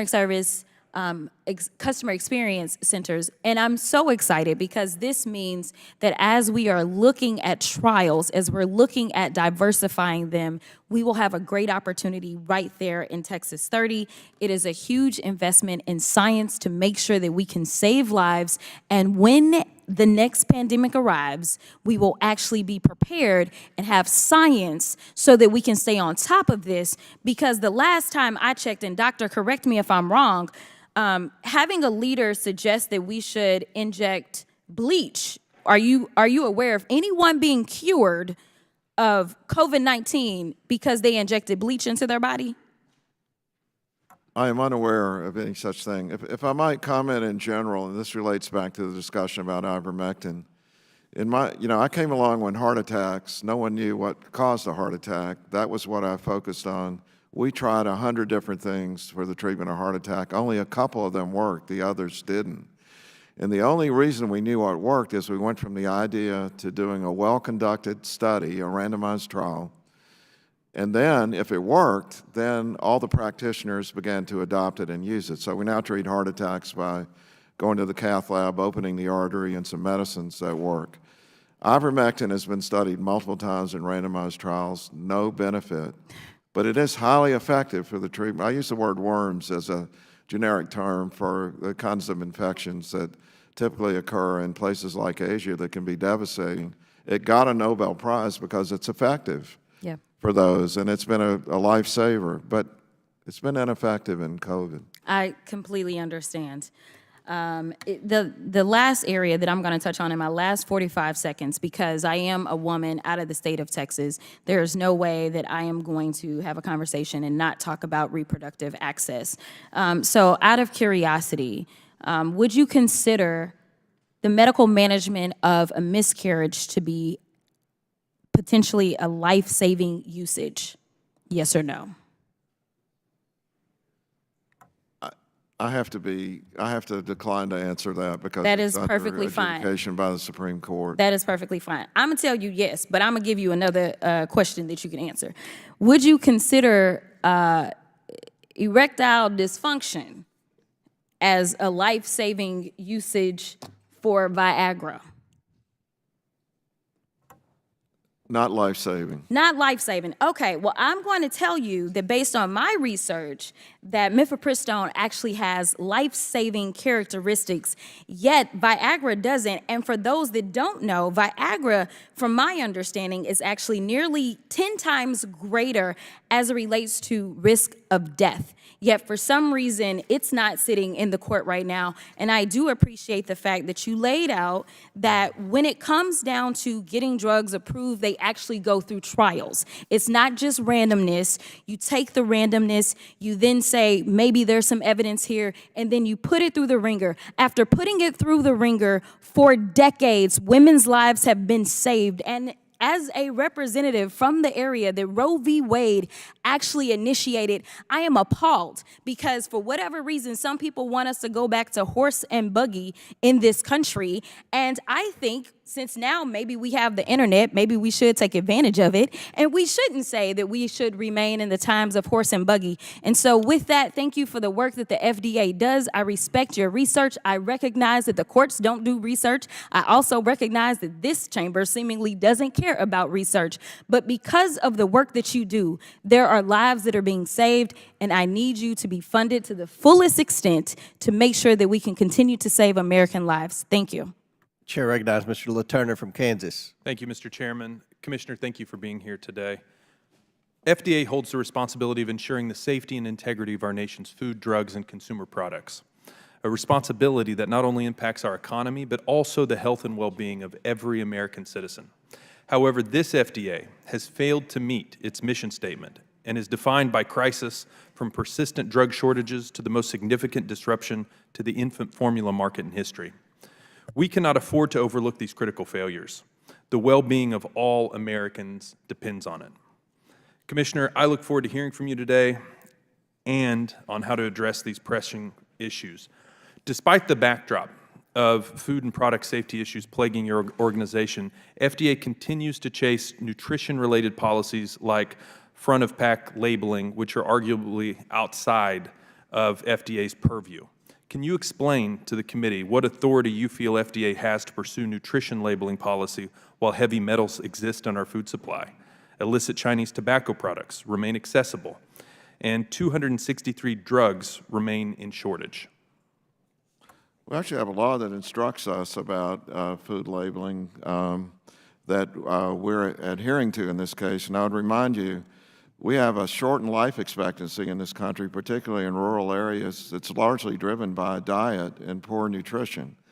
It seems to me, I'm just from South Carolina, it seems to me that putting the information on the front of the package is probably more likely to get the useful information so people can make wise choices. That doesn't seem to me like something that should be that hard to get to.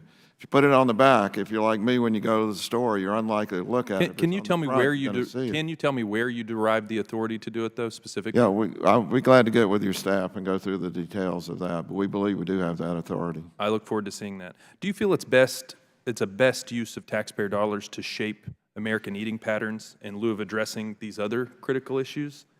I listed a few issues that seem like a pretty big deal, and you feel like... Certainly tobacco is a huge one, but I'd have to say, if we look at the fact that we have the lowest life expectancy of any high-income country, it's being driven by chronic diseases, which are being driven by diet. And so to say that we should pay no attention to diet is a mistake. Now, shaping, what we're doing is proposing to give people the information they need so that they can make healthy choices and reduce these alarming rates of obesity, diabetes. I'm a cardiologist, vascular disease. I tell my cardiology colleagues we got no problem with business in the future in cardiology. I only have a limited amount of time. I pointed to front-of-pack labeling as an example, but it appears the agency has a number of outstanding rulemakings and goals that are not related to food safety. The definition of healthy, a symbol for healthy, the dietary guidelines for Americans, dietary guidance statements, the list goes on. Can you please tell the committee and consumers how all of these pieces fit together? My concern is that not only are you pursuing actions that you do not have the authority for, but you are also painting a terribly confusing landscape of rules and advice about what to eat. Well, be happy to work with your staff on going through this in more detail, but in short, what we now know about diet, it's a pattern of eating over time that's important, and how long people live and whether they're burdened by chronic diseases. It's not one specific thing. It's multiple constituents of the diet when eaten regularly in a pattern create the kinds of health problems that are really ravaging our country right now. If you look at rural areas in particular, we're seeing alarming premature death rates that are going in the wrong direction, actually, for the first time in 50 years. My question, you said that earlier. My question is specifically all of these different initiatives, how they work together, and I look forward to getting an answer on that to my actual question. It's been brought to my attention that illicit flavored disposable e-cigarettes now make up a majority of the entire e-cigarette market, which most of these products are coming from China. Can you speak to the factors that have allowed this issue to materialize and what your agency plans to do to rectify the situation? Yeah, thanks. I mean, we've been over this several times already this afternoon, but in brief, no one anticipated 27 million applications for vaping products when the door was open for applications. It has been a problem that is quite large and that we're gradually making progress in as our review. What are you doing about it? Warning letters, civil money penalties, injunctions, and seizures, all of the above. And I hope that we'll continue to be able to increase our presence out there in the field. Right now, we get no user fees from the vaping industry, and that money would enable us to put a lot more people in the field to take down these operations that you're talking about. It sure feels like warning letters aren't getting the job done. Can you walk us through whether and how you personally have communicated these concerns to DOJ and Customs? We've had direct meetings, and I've personally gone to several places of import to meet with the Border Patrol and Customs people who are there when the stuff comes in. By the way, if you want to get an education on this, go to the International Mail Facility. What about the DOJ? Direct person-to-person meetings with DOJ. I have the key person's cell phone number to call in off hours. I'm over time. I yield back, Mr. Chairman. Thank you. Gentleman yields back. Chair now recognizes Ms. Tlaib from Michigan. Thank you, Mr. Chair. Thank you, Commissioner. We're almost done. I'm really pleased that you're here. I had the last 2 weeks a handful of community events, and FDA issues did come up. I want to start with this. You know, how much of what FDA is doing covering specifically food safety? I mean, how much of your resources right now is dedicated to food safety? Yeah, for detail, I would refer you to the Reagan-Udall report that we commissioned last year that has the detailed information. Is it like 50%? Or? Nowhere near 50%, although the F in food and FDA stands for food. Yeah. On the medical product side, we've had very good funding because of the user fees, but not on the food side. Mr. Chair, I do want to submit for the record an article, the FDA's food failure. Without objection, so ordered. And I need to talk about this because it comes up a lot. FDA right now has the authorization to regulate water to keep deadly toxin out of produce, right? The water is actually a mixed. We regulate bottled water. The water supply itself is regulated by EPA, as just noted. Water on farms, as it goes from where cattle may be, for example, to plants, that's an area that Commissioner, I'm going to read from the article. I think this is important just as background. And I know it was like a couple months maybe after you got confirmed. Quote, by the time FDA officials figured out it was spinach that was making people sick in 10 states, sending 3 people into kidney failure, it was too late.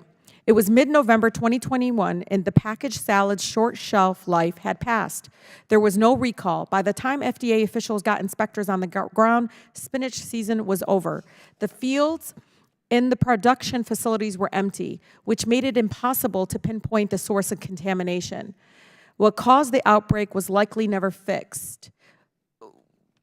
Have we fixed this kind of issue? Again, what was suspected because of previous kind of contamination, it is the food, it could be the water that's used to, that touches the food, used to clean the produce.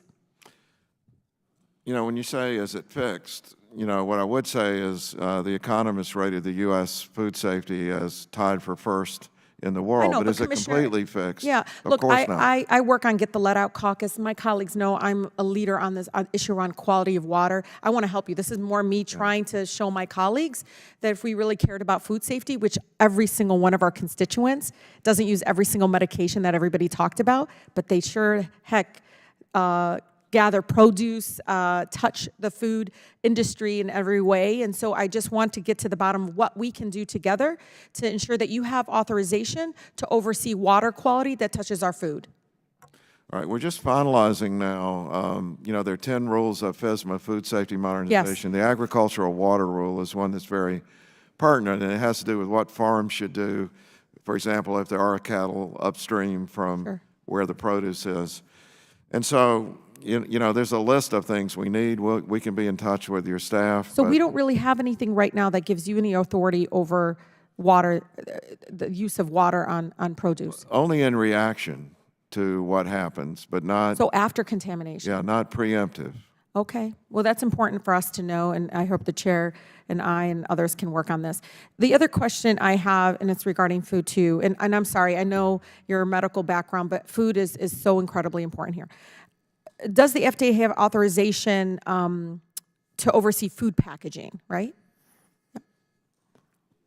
How about PFAS, the use of PFAS? What are we doing about the use of packaging around PFAS? which is forever PFAS chemicals. relates to the surfaces of food containers, and Sure. like I was surprised to hear that we even regulate dishwashers when I came in because of this. Yes, and it's a big. So how do we do it? We have studies that sample, but at very low rates because the funding is quite low. So we don't really enforce it. Not to the extent we could. Let me just say, we're going through, as we've discussed, the largest reorganization in the history of the FDA. Food is the entire focus of. Yeah, Commissioner, I mean, I hear that we have some of the highest rates of cancer in the world. Is that correct? We do. Yeah, I really think we should really prioritize. So when we talk about reorganization of FDA, I do hope and that we can work all together in a bipartisan way to make sure that food safety is at the center of making sure that we have resources.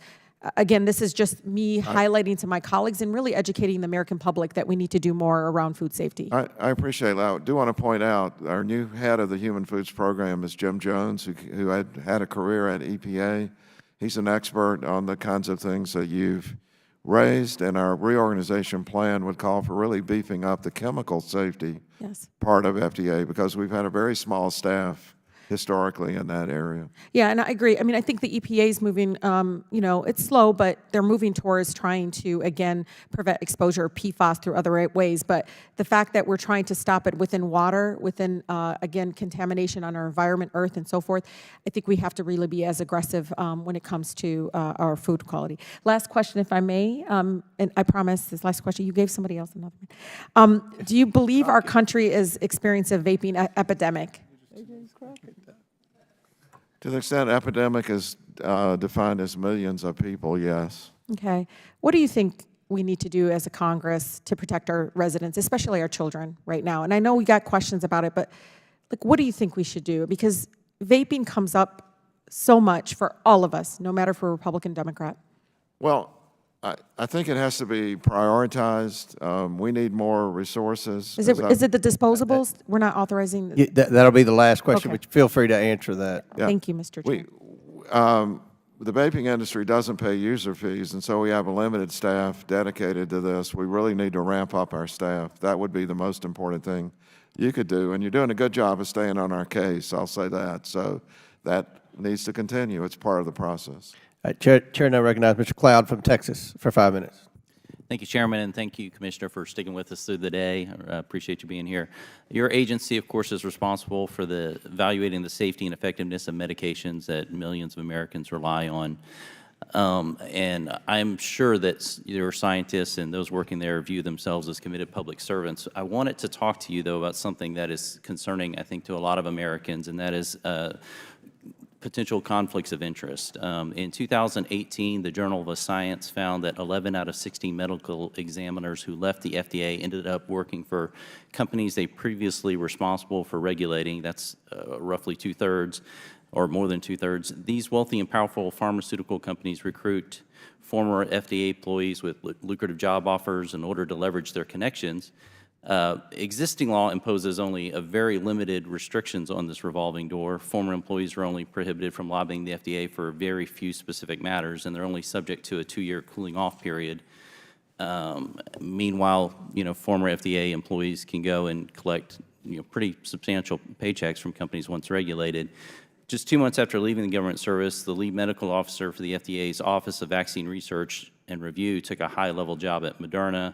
There was another one recently, the medical officer who decided on behalf of the FDA whether the clinical data for Moderna's vaccine medicine met approval standards, also took a job shortly after that with the company, just months after the vaccine received license. And so I think you can see why many Americans can look at a history of this and be very, very concerned about what's going on, especially, coming out of COVID, FDA, along with a number of agencies. I think we can all look back and say there were a lot of lessons learned. It wasn't handled really in the best. And so right now we're trying to restore the American populace's faith in a lot of these institutions that you're now leading and have just taken up the mantle recently with again. Can you speak to that issue, with regard to these two FDA officials specifically? Did either of these recuse themselves from any matter at the FDA while seeking these jobs that you're aware of?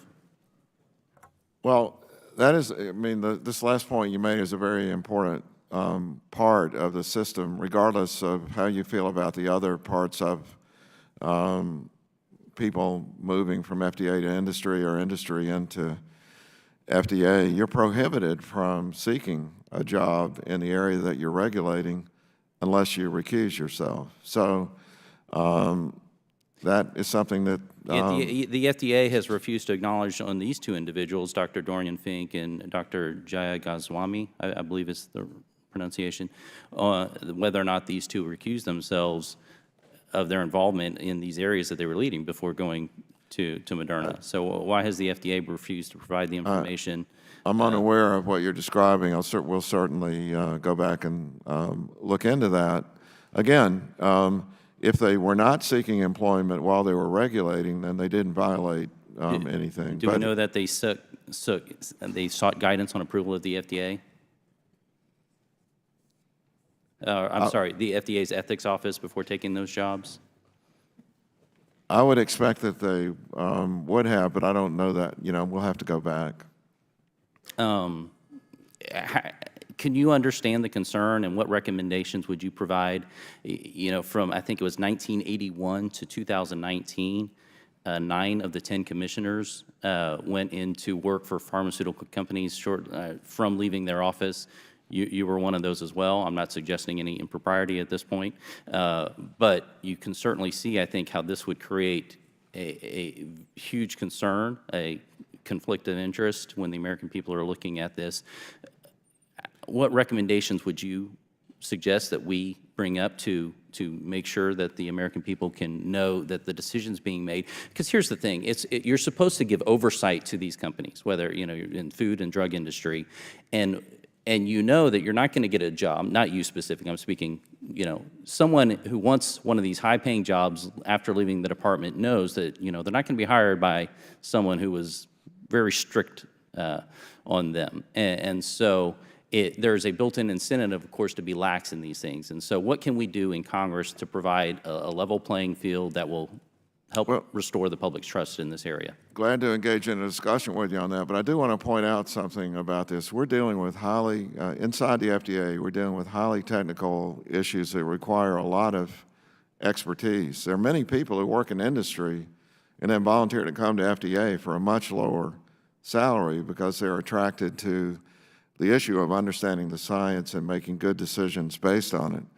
By the same token, there are people who work within the FDA for a period of time. They have skills and knowledge about an area.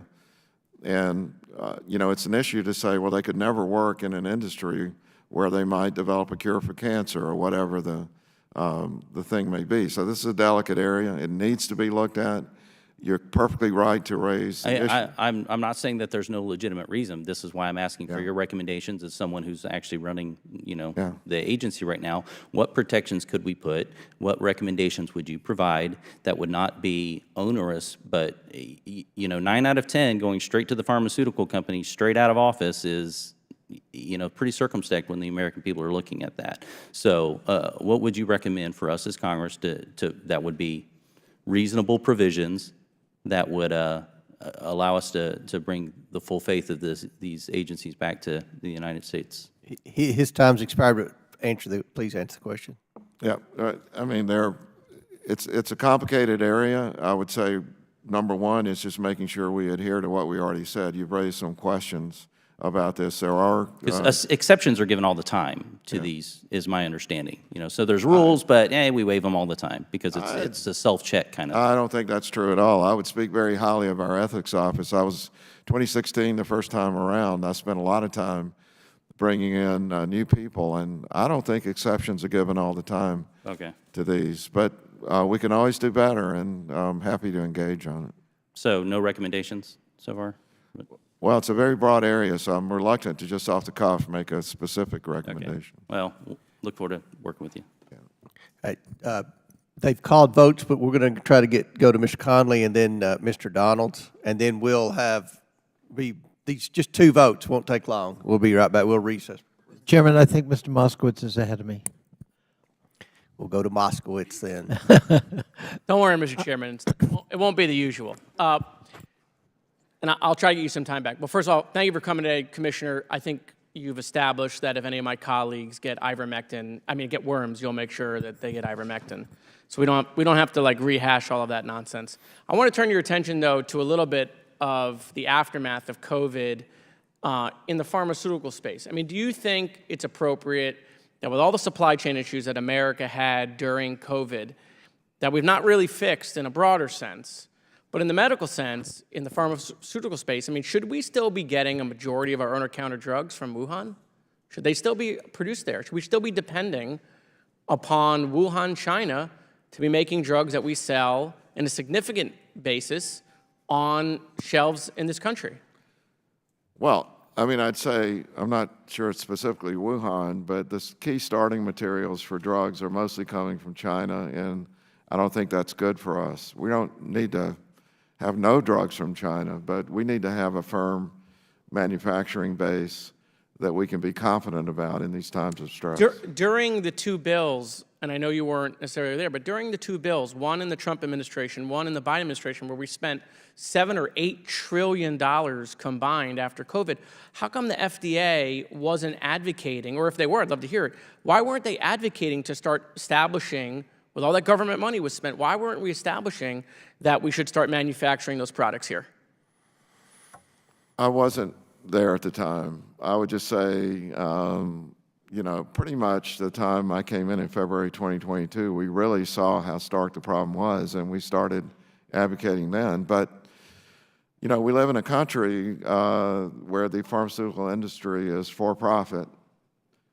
If people are not getting the prices they want, or the purchaser is getting a lower price overseas, that's where they go. So to fix this is going to take some kind of intervention, which is well beyond the FDA. We're certainly advocating that intervention is needed. All right, let me turn your attention. I know you got a bunch of questions on cancer drugs. My dad was diagnosed with pancreatic cancer. He lived 18 months, and he passed away about a month before I ran for office. He was on cisplatin. That time, there were no issues. Do you think it's acceptable in America that families would get told by their doctors that we're going to have to push off a treatment because there is a shortage of a chemotherapy that is helping keep extending the lives, keeping people alive? You think that's acceptable in this country? And why is it that we're not better prepared to handle when there's these manufacturing issues, whether it's in India or China? Why are we not better prepared to handle these things? I won't say, here's what I'd say. First of all, it's unacceptable. I mean, I have a close relative with pancreatic cancer right now. I know how frightening it is. I would just say, you know, what's happened is we have health systems, hospitals, pharmacies, and we have manufacturers who are mostly overseas now. If we take cisplatin as an example, 5 years ago it was $400 a dose. It's a generic drug. I gave it as an intern in 1978. Now was $13 a dose. You cannot make cisplatin for $13 a dose and maintain quality. So people running the company say, why should I make it? And we don't have a system in place that says, this is an essential drug. We're going to put something into effect which causes the market to behave. Well, I don't want to interrupt. I mean, you are the FDA. You know, perhaps, you know, that's something you guys should be looking at. I mean, there are all sorts of ways to be working with manufacturers all day long on trying to incentivize them to make life-saving drugs that may not be. Well, I mean, if I may, we have no authority to give incentives. We are prohibited by law from dealing with pricing, but I would refer you to the HHS report that came out last week with our heavy input that goes through all the details here. So I'm completely in tune with your concern, and I think people around the administration know every time I'm on a call, I bring it up. There's been reports in some of the vaping products in Florida seeing fentanyl in them. You know, what are we doing about some of these things coming in from China, some of the illegal vaping products? I'm very concerned about what you raised, and we just had a meeting, an annual meeting in Atlanta where mostly parents of children who have died from overdose. Ann Milgram, the DEA administrator, was there and gave the details about how these products are getting into the mainstream of America through cartels predominantly. This is really a combined effort. FDA has a role, but it's now become mostly a law enforcement issue with DEA, and we are working together as closely as we can. But I'm not pretending that we have this problem solved at this point. It is a big deal. Thanks, Commissioner. Chair now recognize Mr. Donalds from Florida. Thank you, Chairman. Commissioner, thanks for being here. Listen, I support the FDA's efforts to reduce youth smoking rates under their current authority granted by Congress. However, I do not support the unnecessary and unfounded regulations like the FDA's proposed tobacco product standard for characterizing flavors in cigars rule, which is purely based on, frankly, in my view, far more politics than science. What are some of the examples of the unintended consequences that might arise out of this rule? Langworthy, Luna. Well, first, the intended consequences would be a reduction in death rates, which is a pretty important one in my view.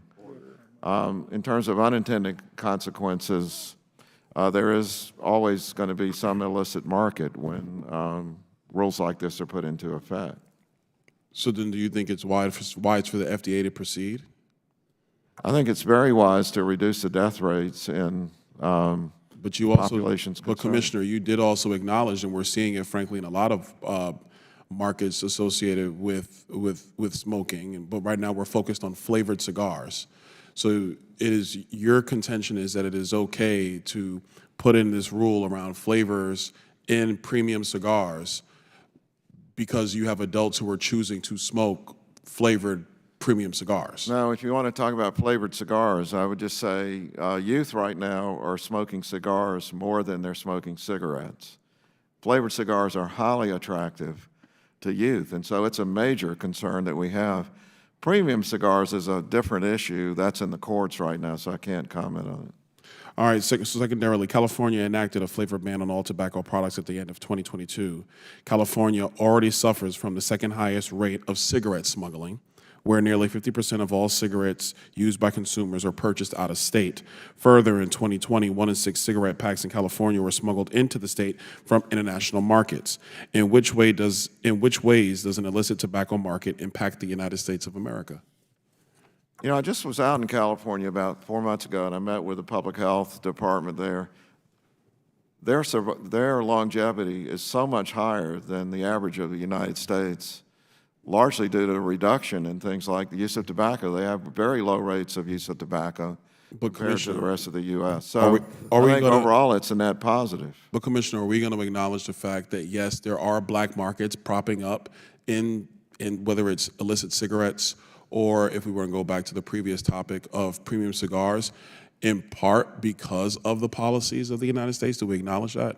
You know, as I've already discussed, I'm a cardiologist. I'm used to life and death. Almost everyone prefers to be alive. I would rather reduce total mortality and deal with the illicit market than to tolerate 460,000 Americans dying of tobacco-related illness per year, but Commissioner, which is what our current rate is, and that's lower from what it used to be. But Commissioner, I'm taking care of these people. When you see people dying, Commissioner, it's not good. We also have to acknowledge the fact that you're not omnipotent. You can't control the actions of people. Do you truly believe that you have the ability to control the actions of Americans if they choose, adults now move away from children for a moment, adults, if they choose to smoke a cigar or if they choose to smoke a cigarette? And by the way, I don't agree with smoking cigarettes. Not a cigarette smoker. But at the same time, do we acknowledge the reality that when you put up these barriers, what you also do is create an illicit market for these products, which could be more harmful to the users that use them? I would never pretend to be able to control the behavior of people. But imagine if we had taken that attitude. When I started out as a cardiologist, the average patient I took care of was 50 years old, typically a man, smoking cigarettes, dying at a rate of 30 out of every 100 people with a heart attack in the first 30 days. Now the typical patient with heart disease is in the 70s because the rates of use of tobacco drop so much, not because someone stood over everybody. Do you think that's because of informing the public, or do you think that's because of government regulation? I think it's a combination of both of those. Commissioner, I would argue it is far better to get people to change behavior by informing them of the consequences of said behavior as opposed to putting up arbitrary rules from the FDA or anywhere else. I like that in general, but this is a highly That's not in addictive- general, Commissioner. That is a reality of the human condition. When you're dealing with people suffering from addiction, nicotine is a terrible addiction, very difficult to beat. Commissioner, it's an entirely different issue. we hadn't got to a conversation about addiction. We're just talking about FDA rules around, frankly, flavored cigars, and then also some of the California rules around cigarette bans. Nicotine is a highly addictive substance, so we are talking. I'm well aware that it is, Commissioner. But again, I would argue that information and education is far better than regulation and elimination. I yield. Gentlemen's time's expired. Pursuant to the previous order, the committee stands in recess, subject to the call of the chair. The committee will reconvene 10 minutes after the floor votes. Stand in recess.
The committee will come back to order.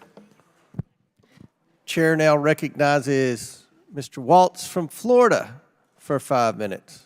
Thank you, Mr. Chair, and thank you for your patience, Commissioner Califf. I want to talk about kind of your current policies in terms of hybrid telework.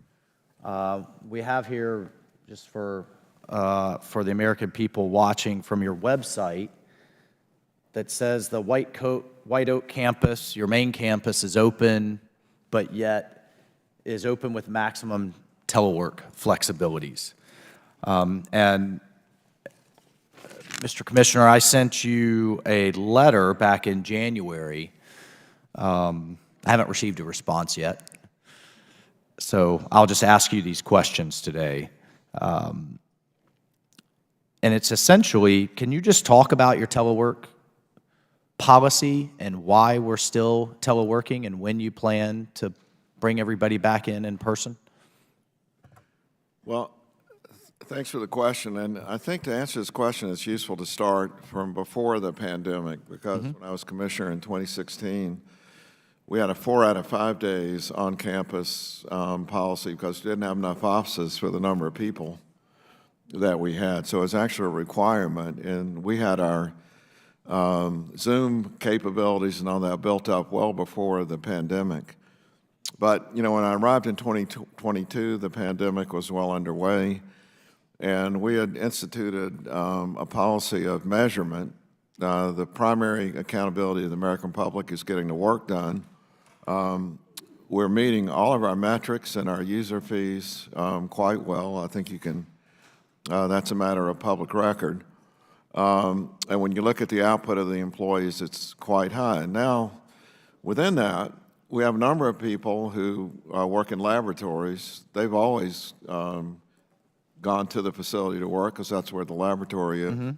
We actually have 270 facilities all around the U.S. because we have a large inspectorate and other activities and labs that are located all around the U.S. Those people are obviously going to work every day in person. Just in the interest of time, Mr. Commissioner, my understanding, and I'm hearing consistently from industry, number one, the FDA granted in-person meetings without a hybrid component prior to COVID.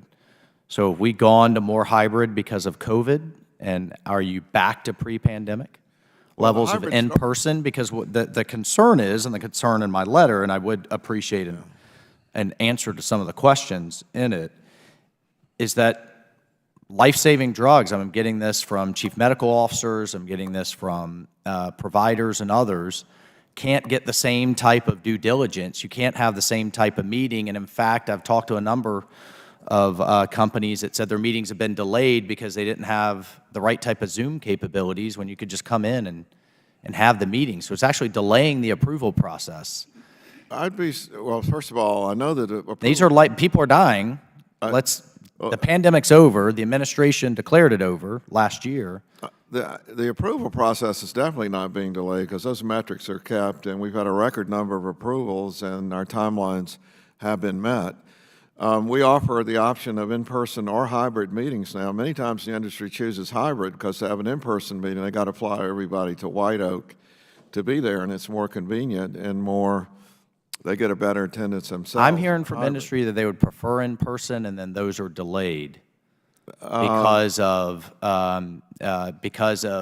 investments. We need more investments in Zoom, more investments in those kind of meetings, more investments in your infrastructure.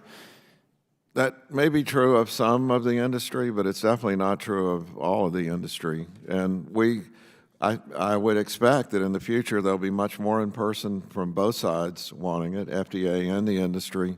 But I'd be shocked if we did it totally away with hybrid, because often that's what the industry wants. Why in the future would there be more in person? Because people like to be in person when they can. So why aren't we there now? Because often people really find it more convenient to not have to fly everybody to White Oak. So there's a transition, period going on. And can you describe what's the transition issue?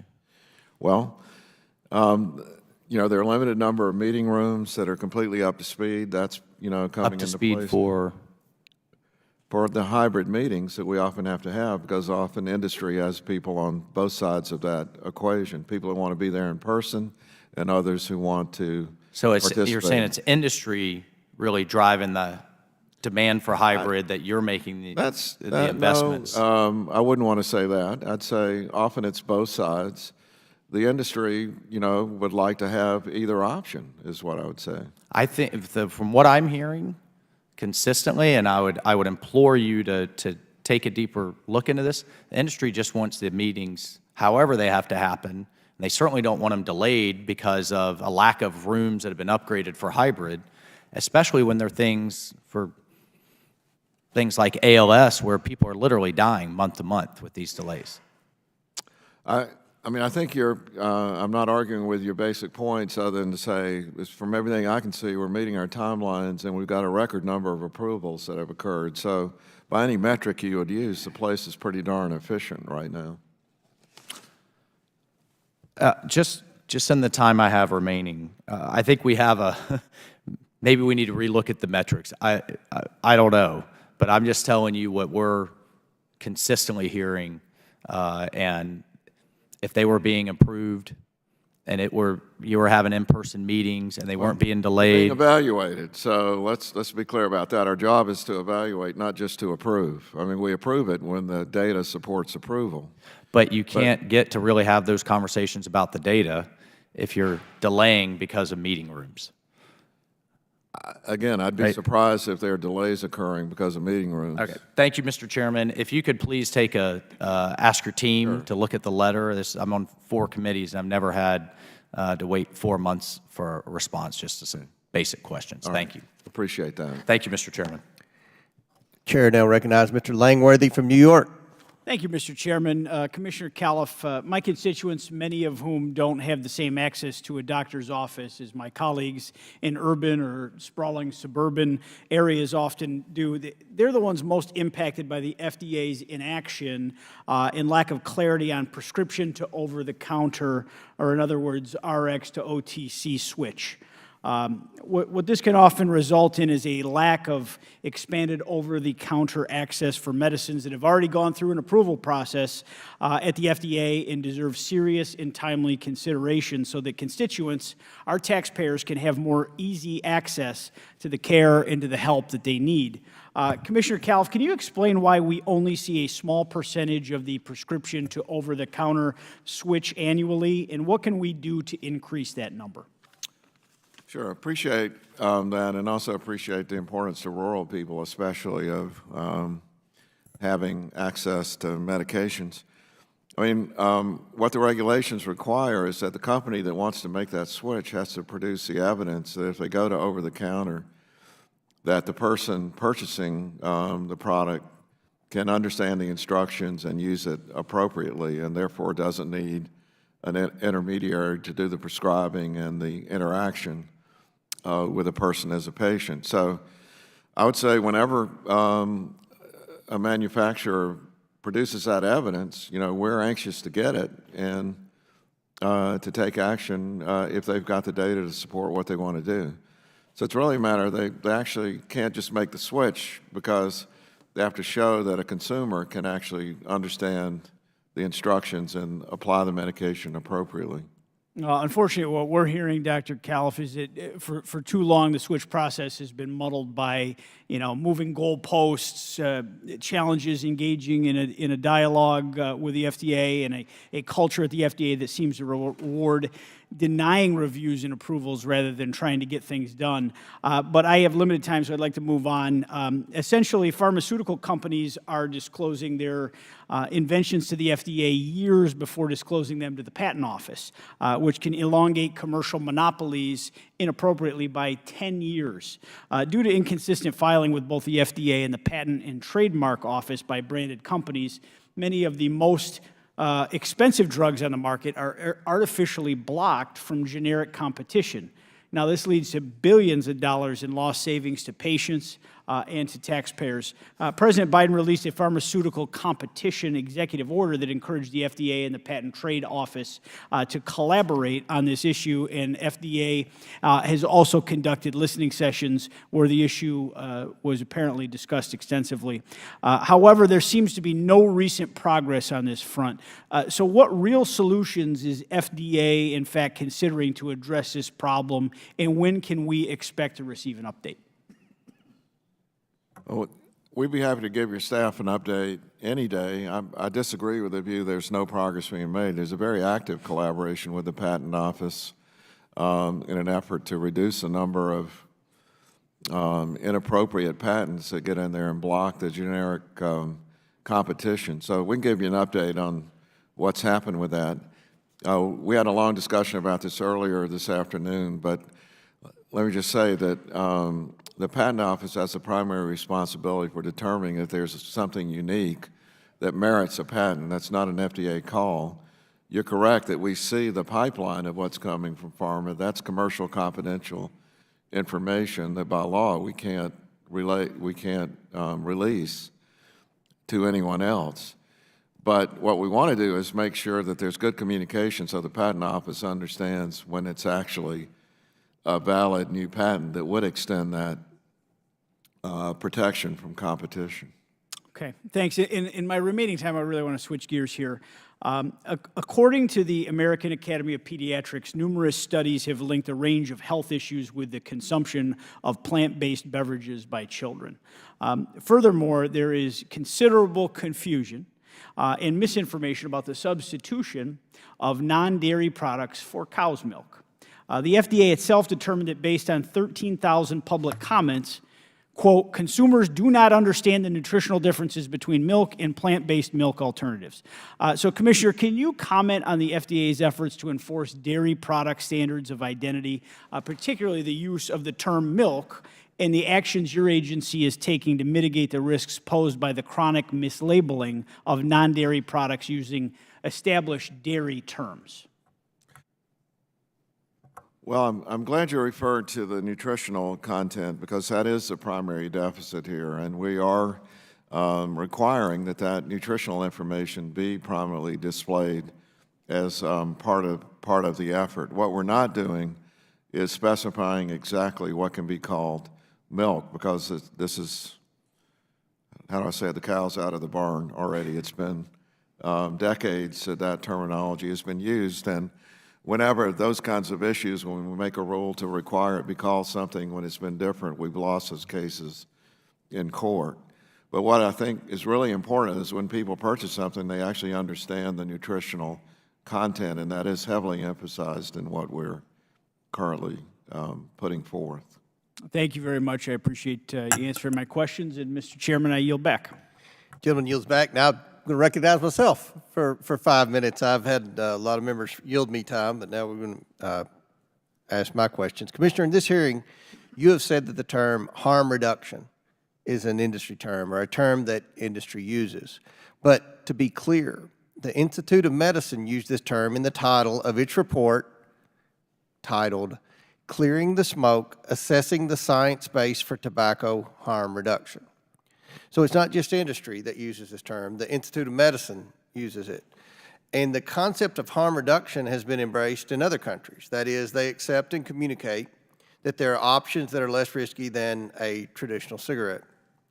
Are we ever going to get to that point in this country? Do you accept this idea? Definitely accept the idea. Your point is well taken that industry is not the only entity to use it, but what I want to avoid, speaking of harm reduction, we've talked about combustible tobacco kills people. Neither using vaping or combustible tobacco is the healthiest thing you can do. Vaping, compared to none of the above, has residues that are quite concerning for long-term use. So if you're a combustible tobacco user, if you switch to vaping, that's less harm. That's good, as long as the product is not packaged in a way that's encouraging youth to get addicted to nicotine.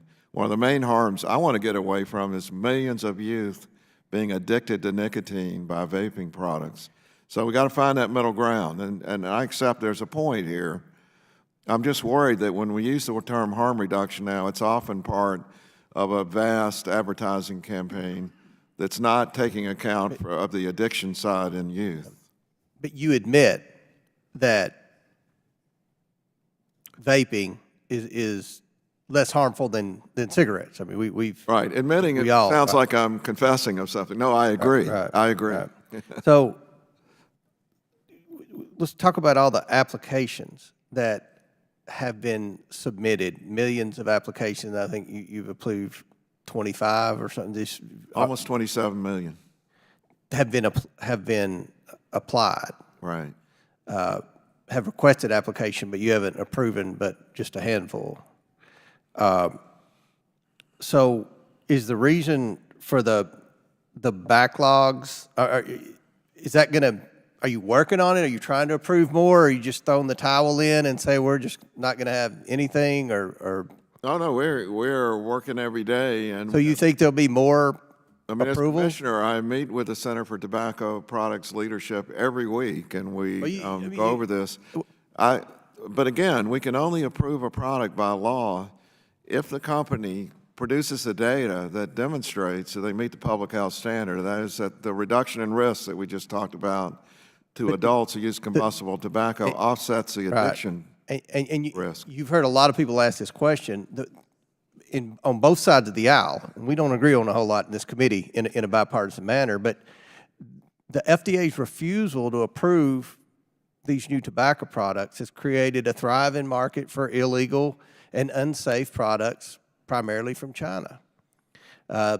These products receive warning letters from FDA, but I don't think China loses a whole lot of sleep over a warning letter from a U.S. governmental agency, especially in the Biden administration. So a lot of people have questions as to why there's so many of these Chinese products, counterfeit products on the market. They ask us. That's why so many different members have asked you about it. I mean, what's the reason? What are we supposed to say? Why we say it's FDA's responsibility? So why is the FDA enabling these Chinese products? I believe there's a solution here. I wouldn't use the term enabling, but I would say that this is a huge production issue coming out of China into our ports. We need to stop the use of illegal products. Well, this administration has proven it's unable to do anything at the border with respect to security, but wouldn't a foreign manufacturer rule address this problem? A rule that pertains to foreign manufacturers from the FDA for this? I mean, as we said many times today, we're the referees. You make the rules. So if you choose to do that, you may. I would also say a lot of profits being made in the vaping industry. If they paid if they had user fees, we would put a lot more. Are these Chinese companies paying the user fees? Whoever sold the product would have to pay the user fee. Last question with respect to CBD. What do you foresee over the next 12 months from FDA with respect to CBD? Do you see any action, or you mentioned you're close, you're communicating on the Center for Tobacco, but what about the shifting gears here with CBD oil, industrial hemp, and things like that? Is FDA close to making any decision on anything? I think it's Congress's decision to make, so we would really look forward to working with you all as quickly as possible to come up with a regulatory pathway that you think is reasonable and enables us to take action. Well, my time has expired, and I'm going to yield to the ranking member. This concludes the questioning phase, unless Mr. Conley's on his way back or anything. I don't think. Okay. Well, we appreciate you being here, and I'm going to yield to ranking member Raskin if he has any closing remarks.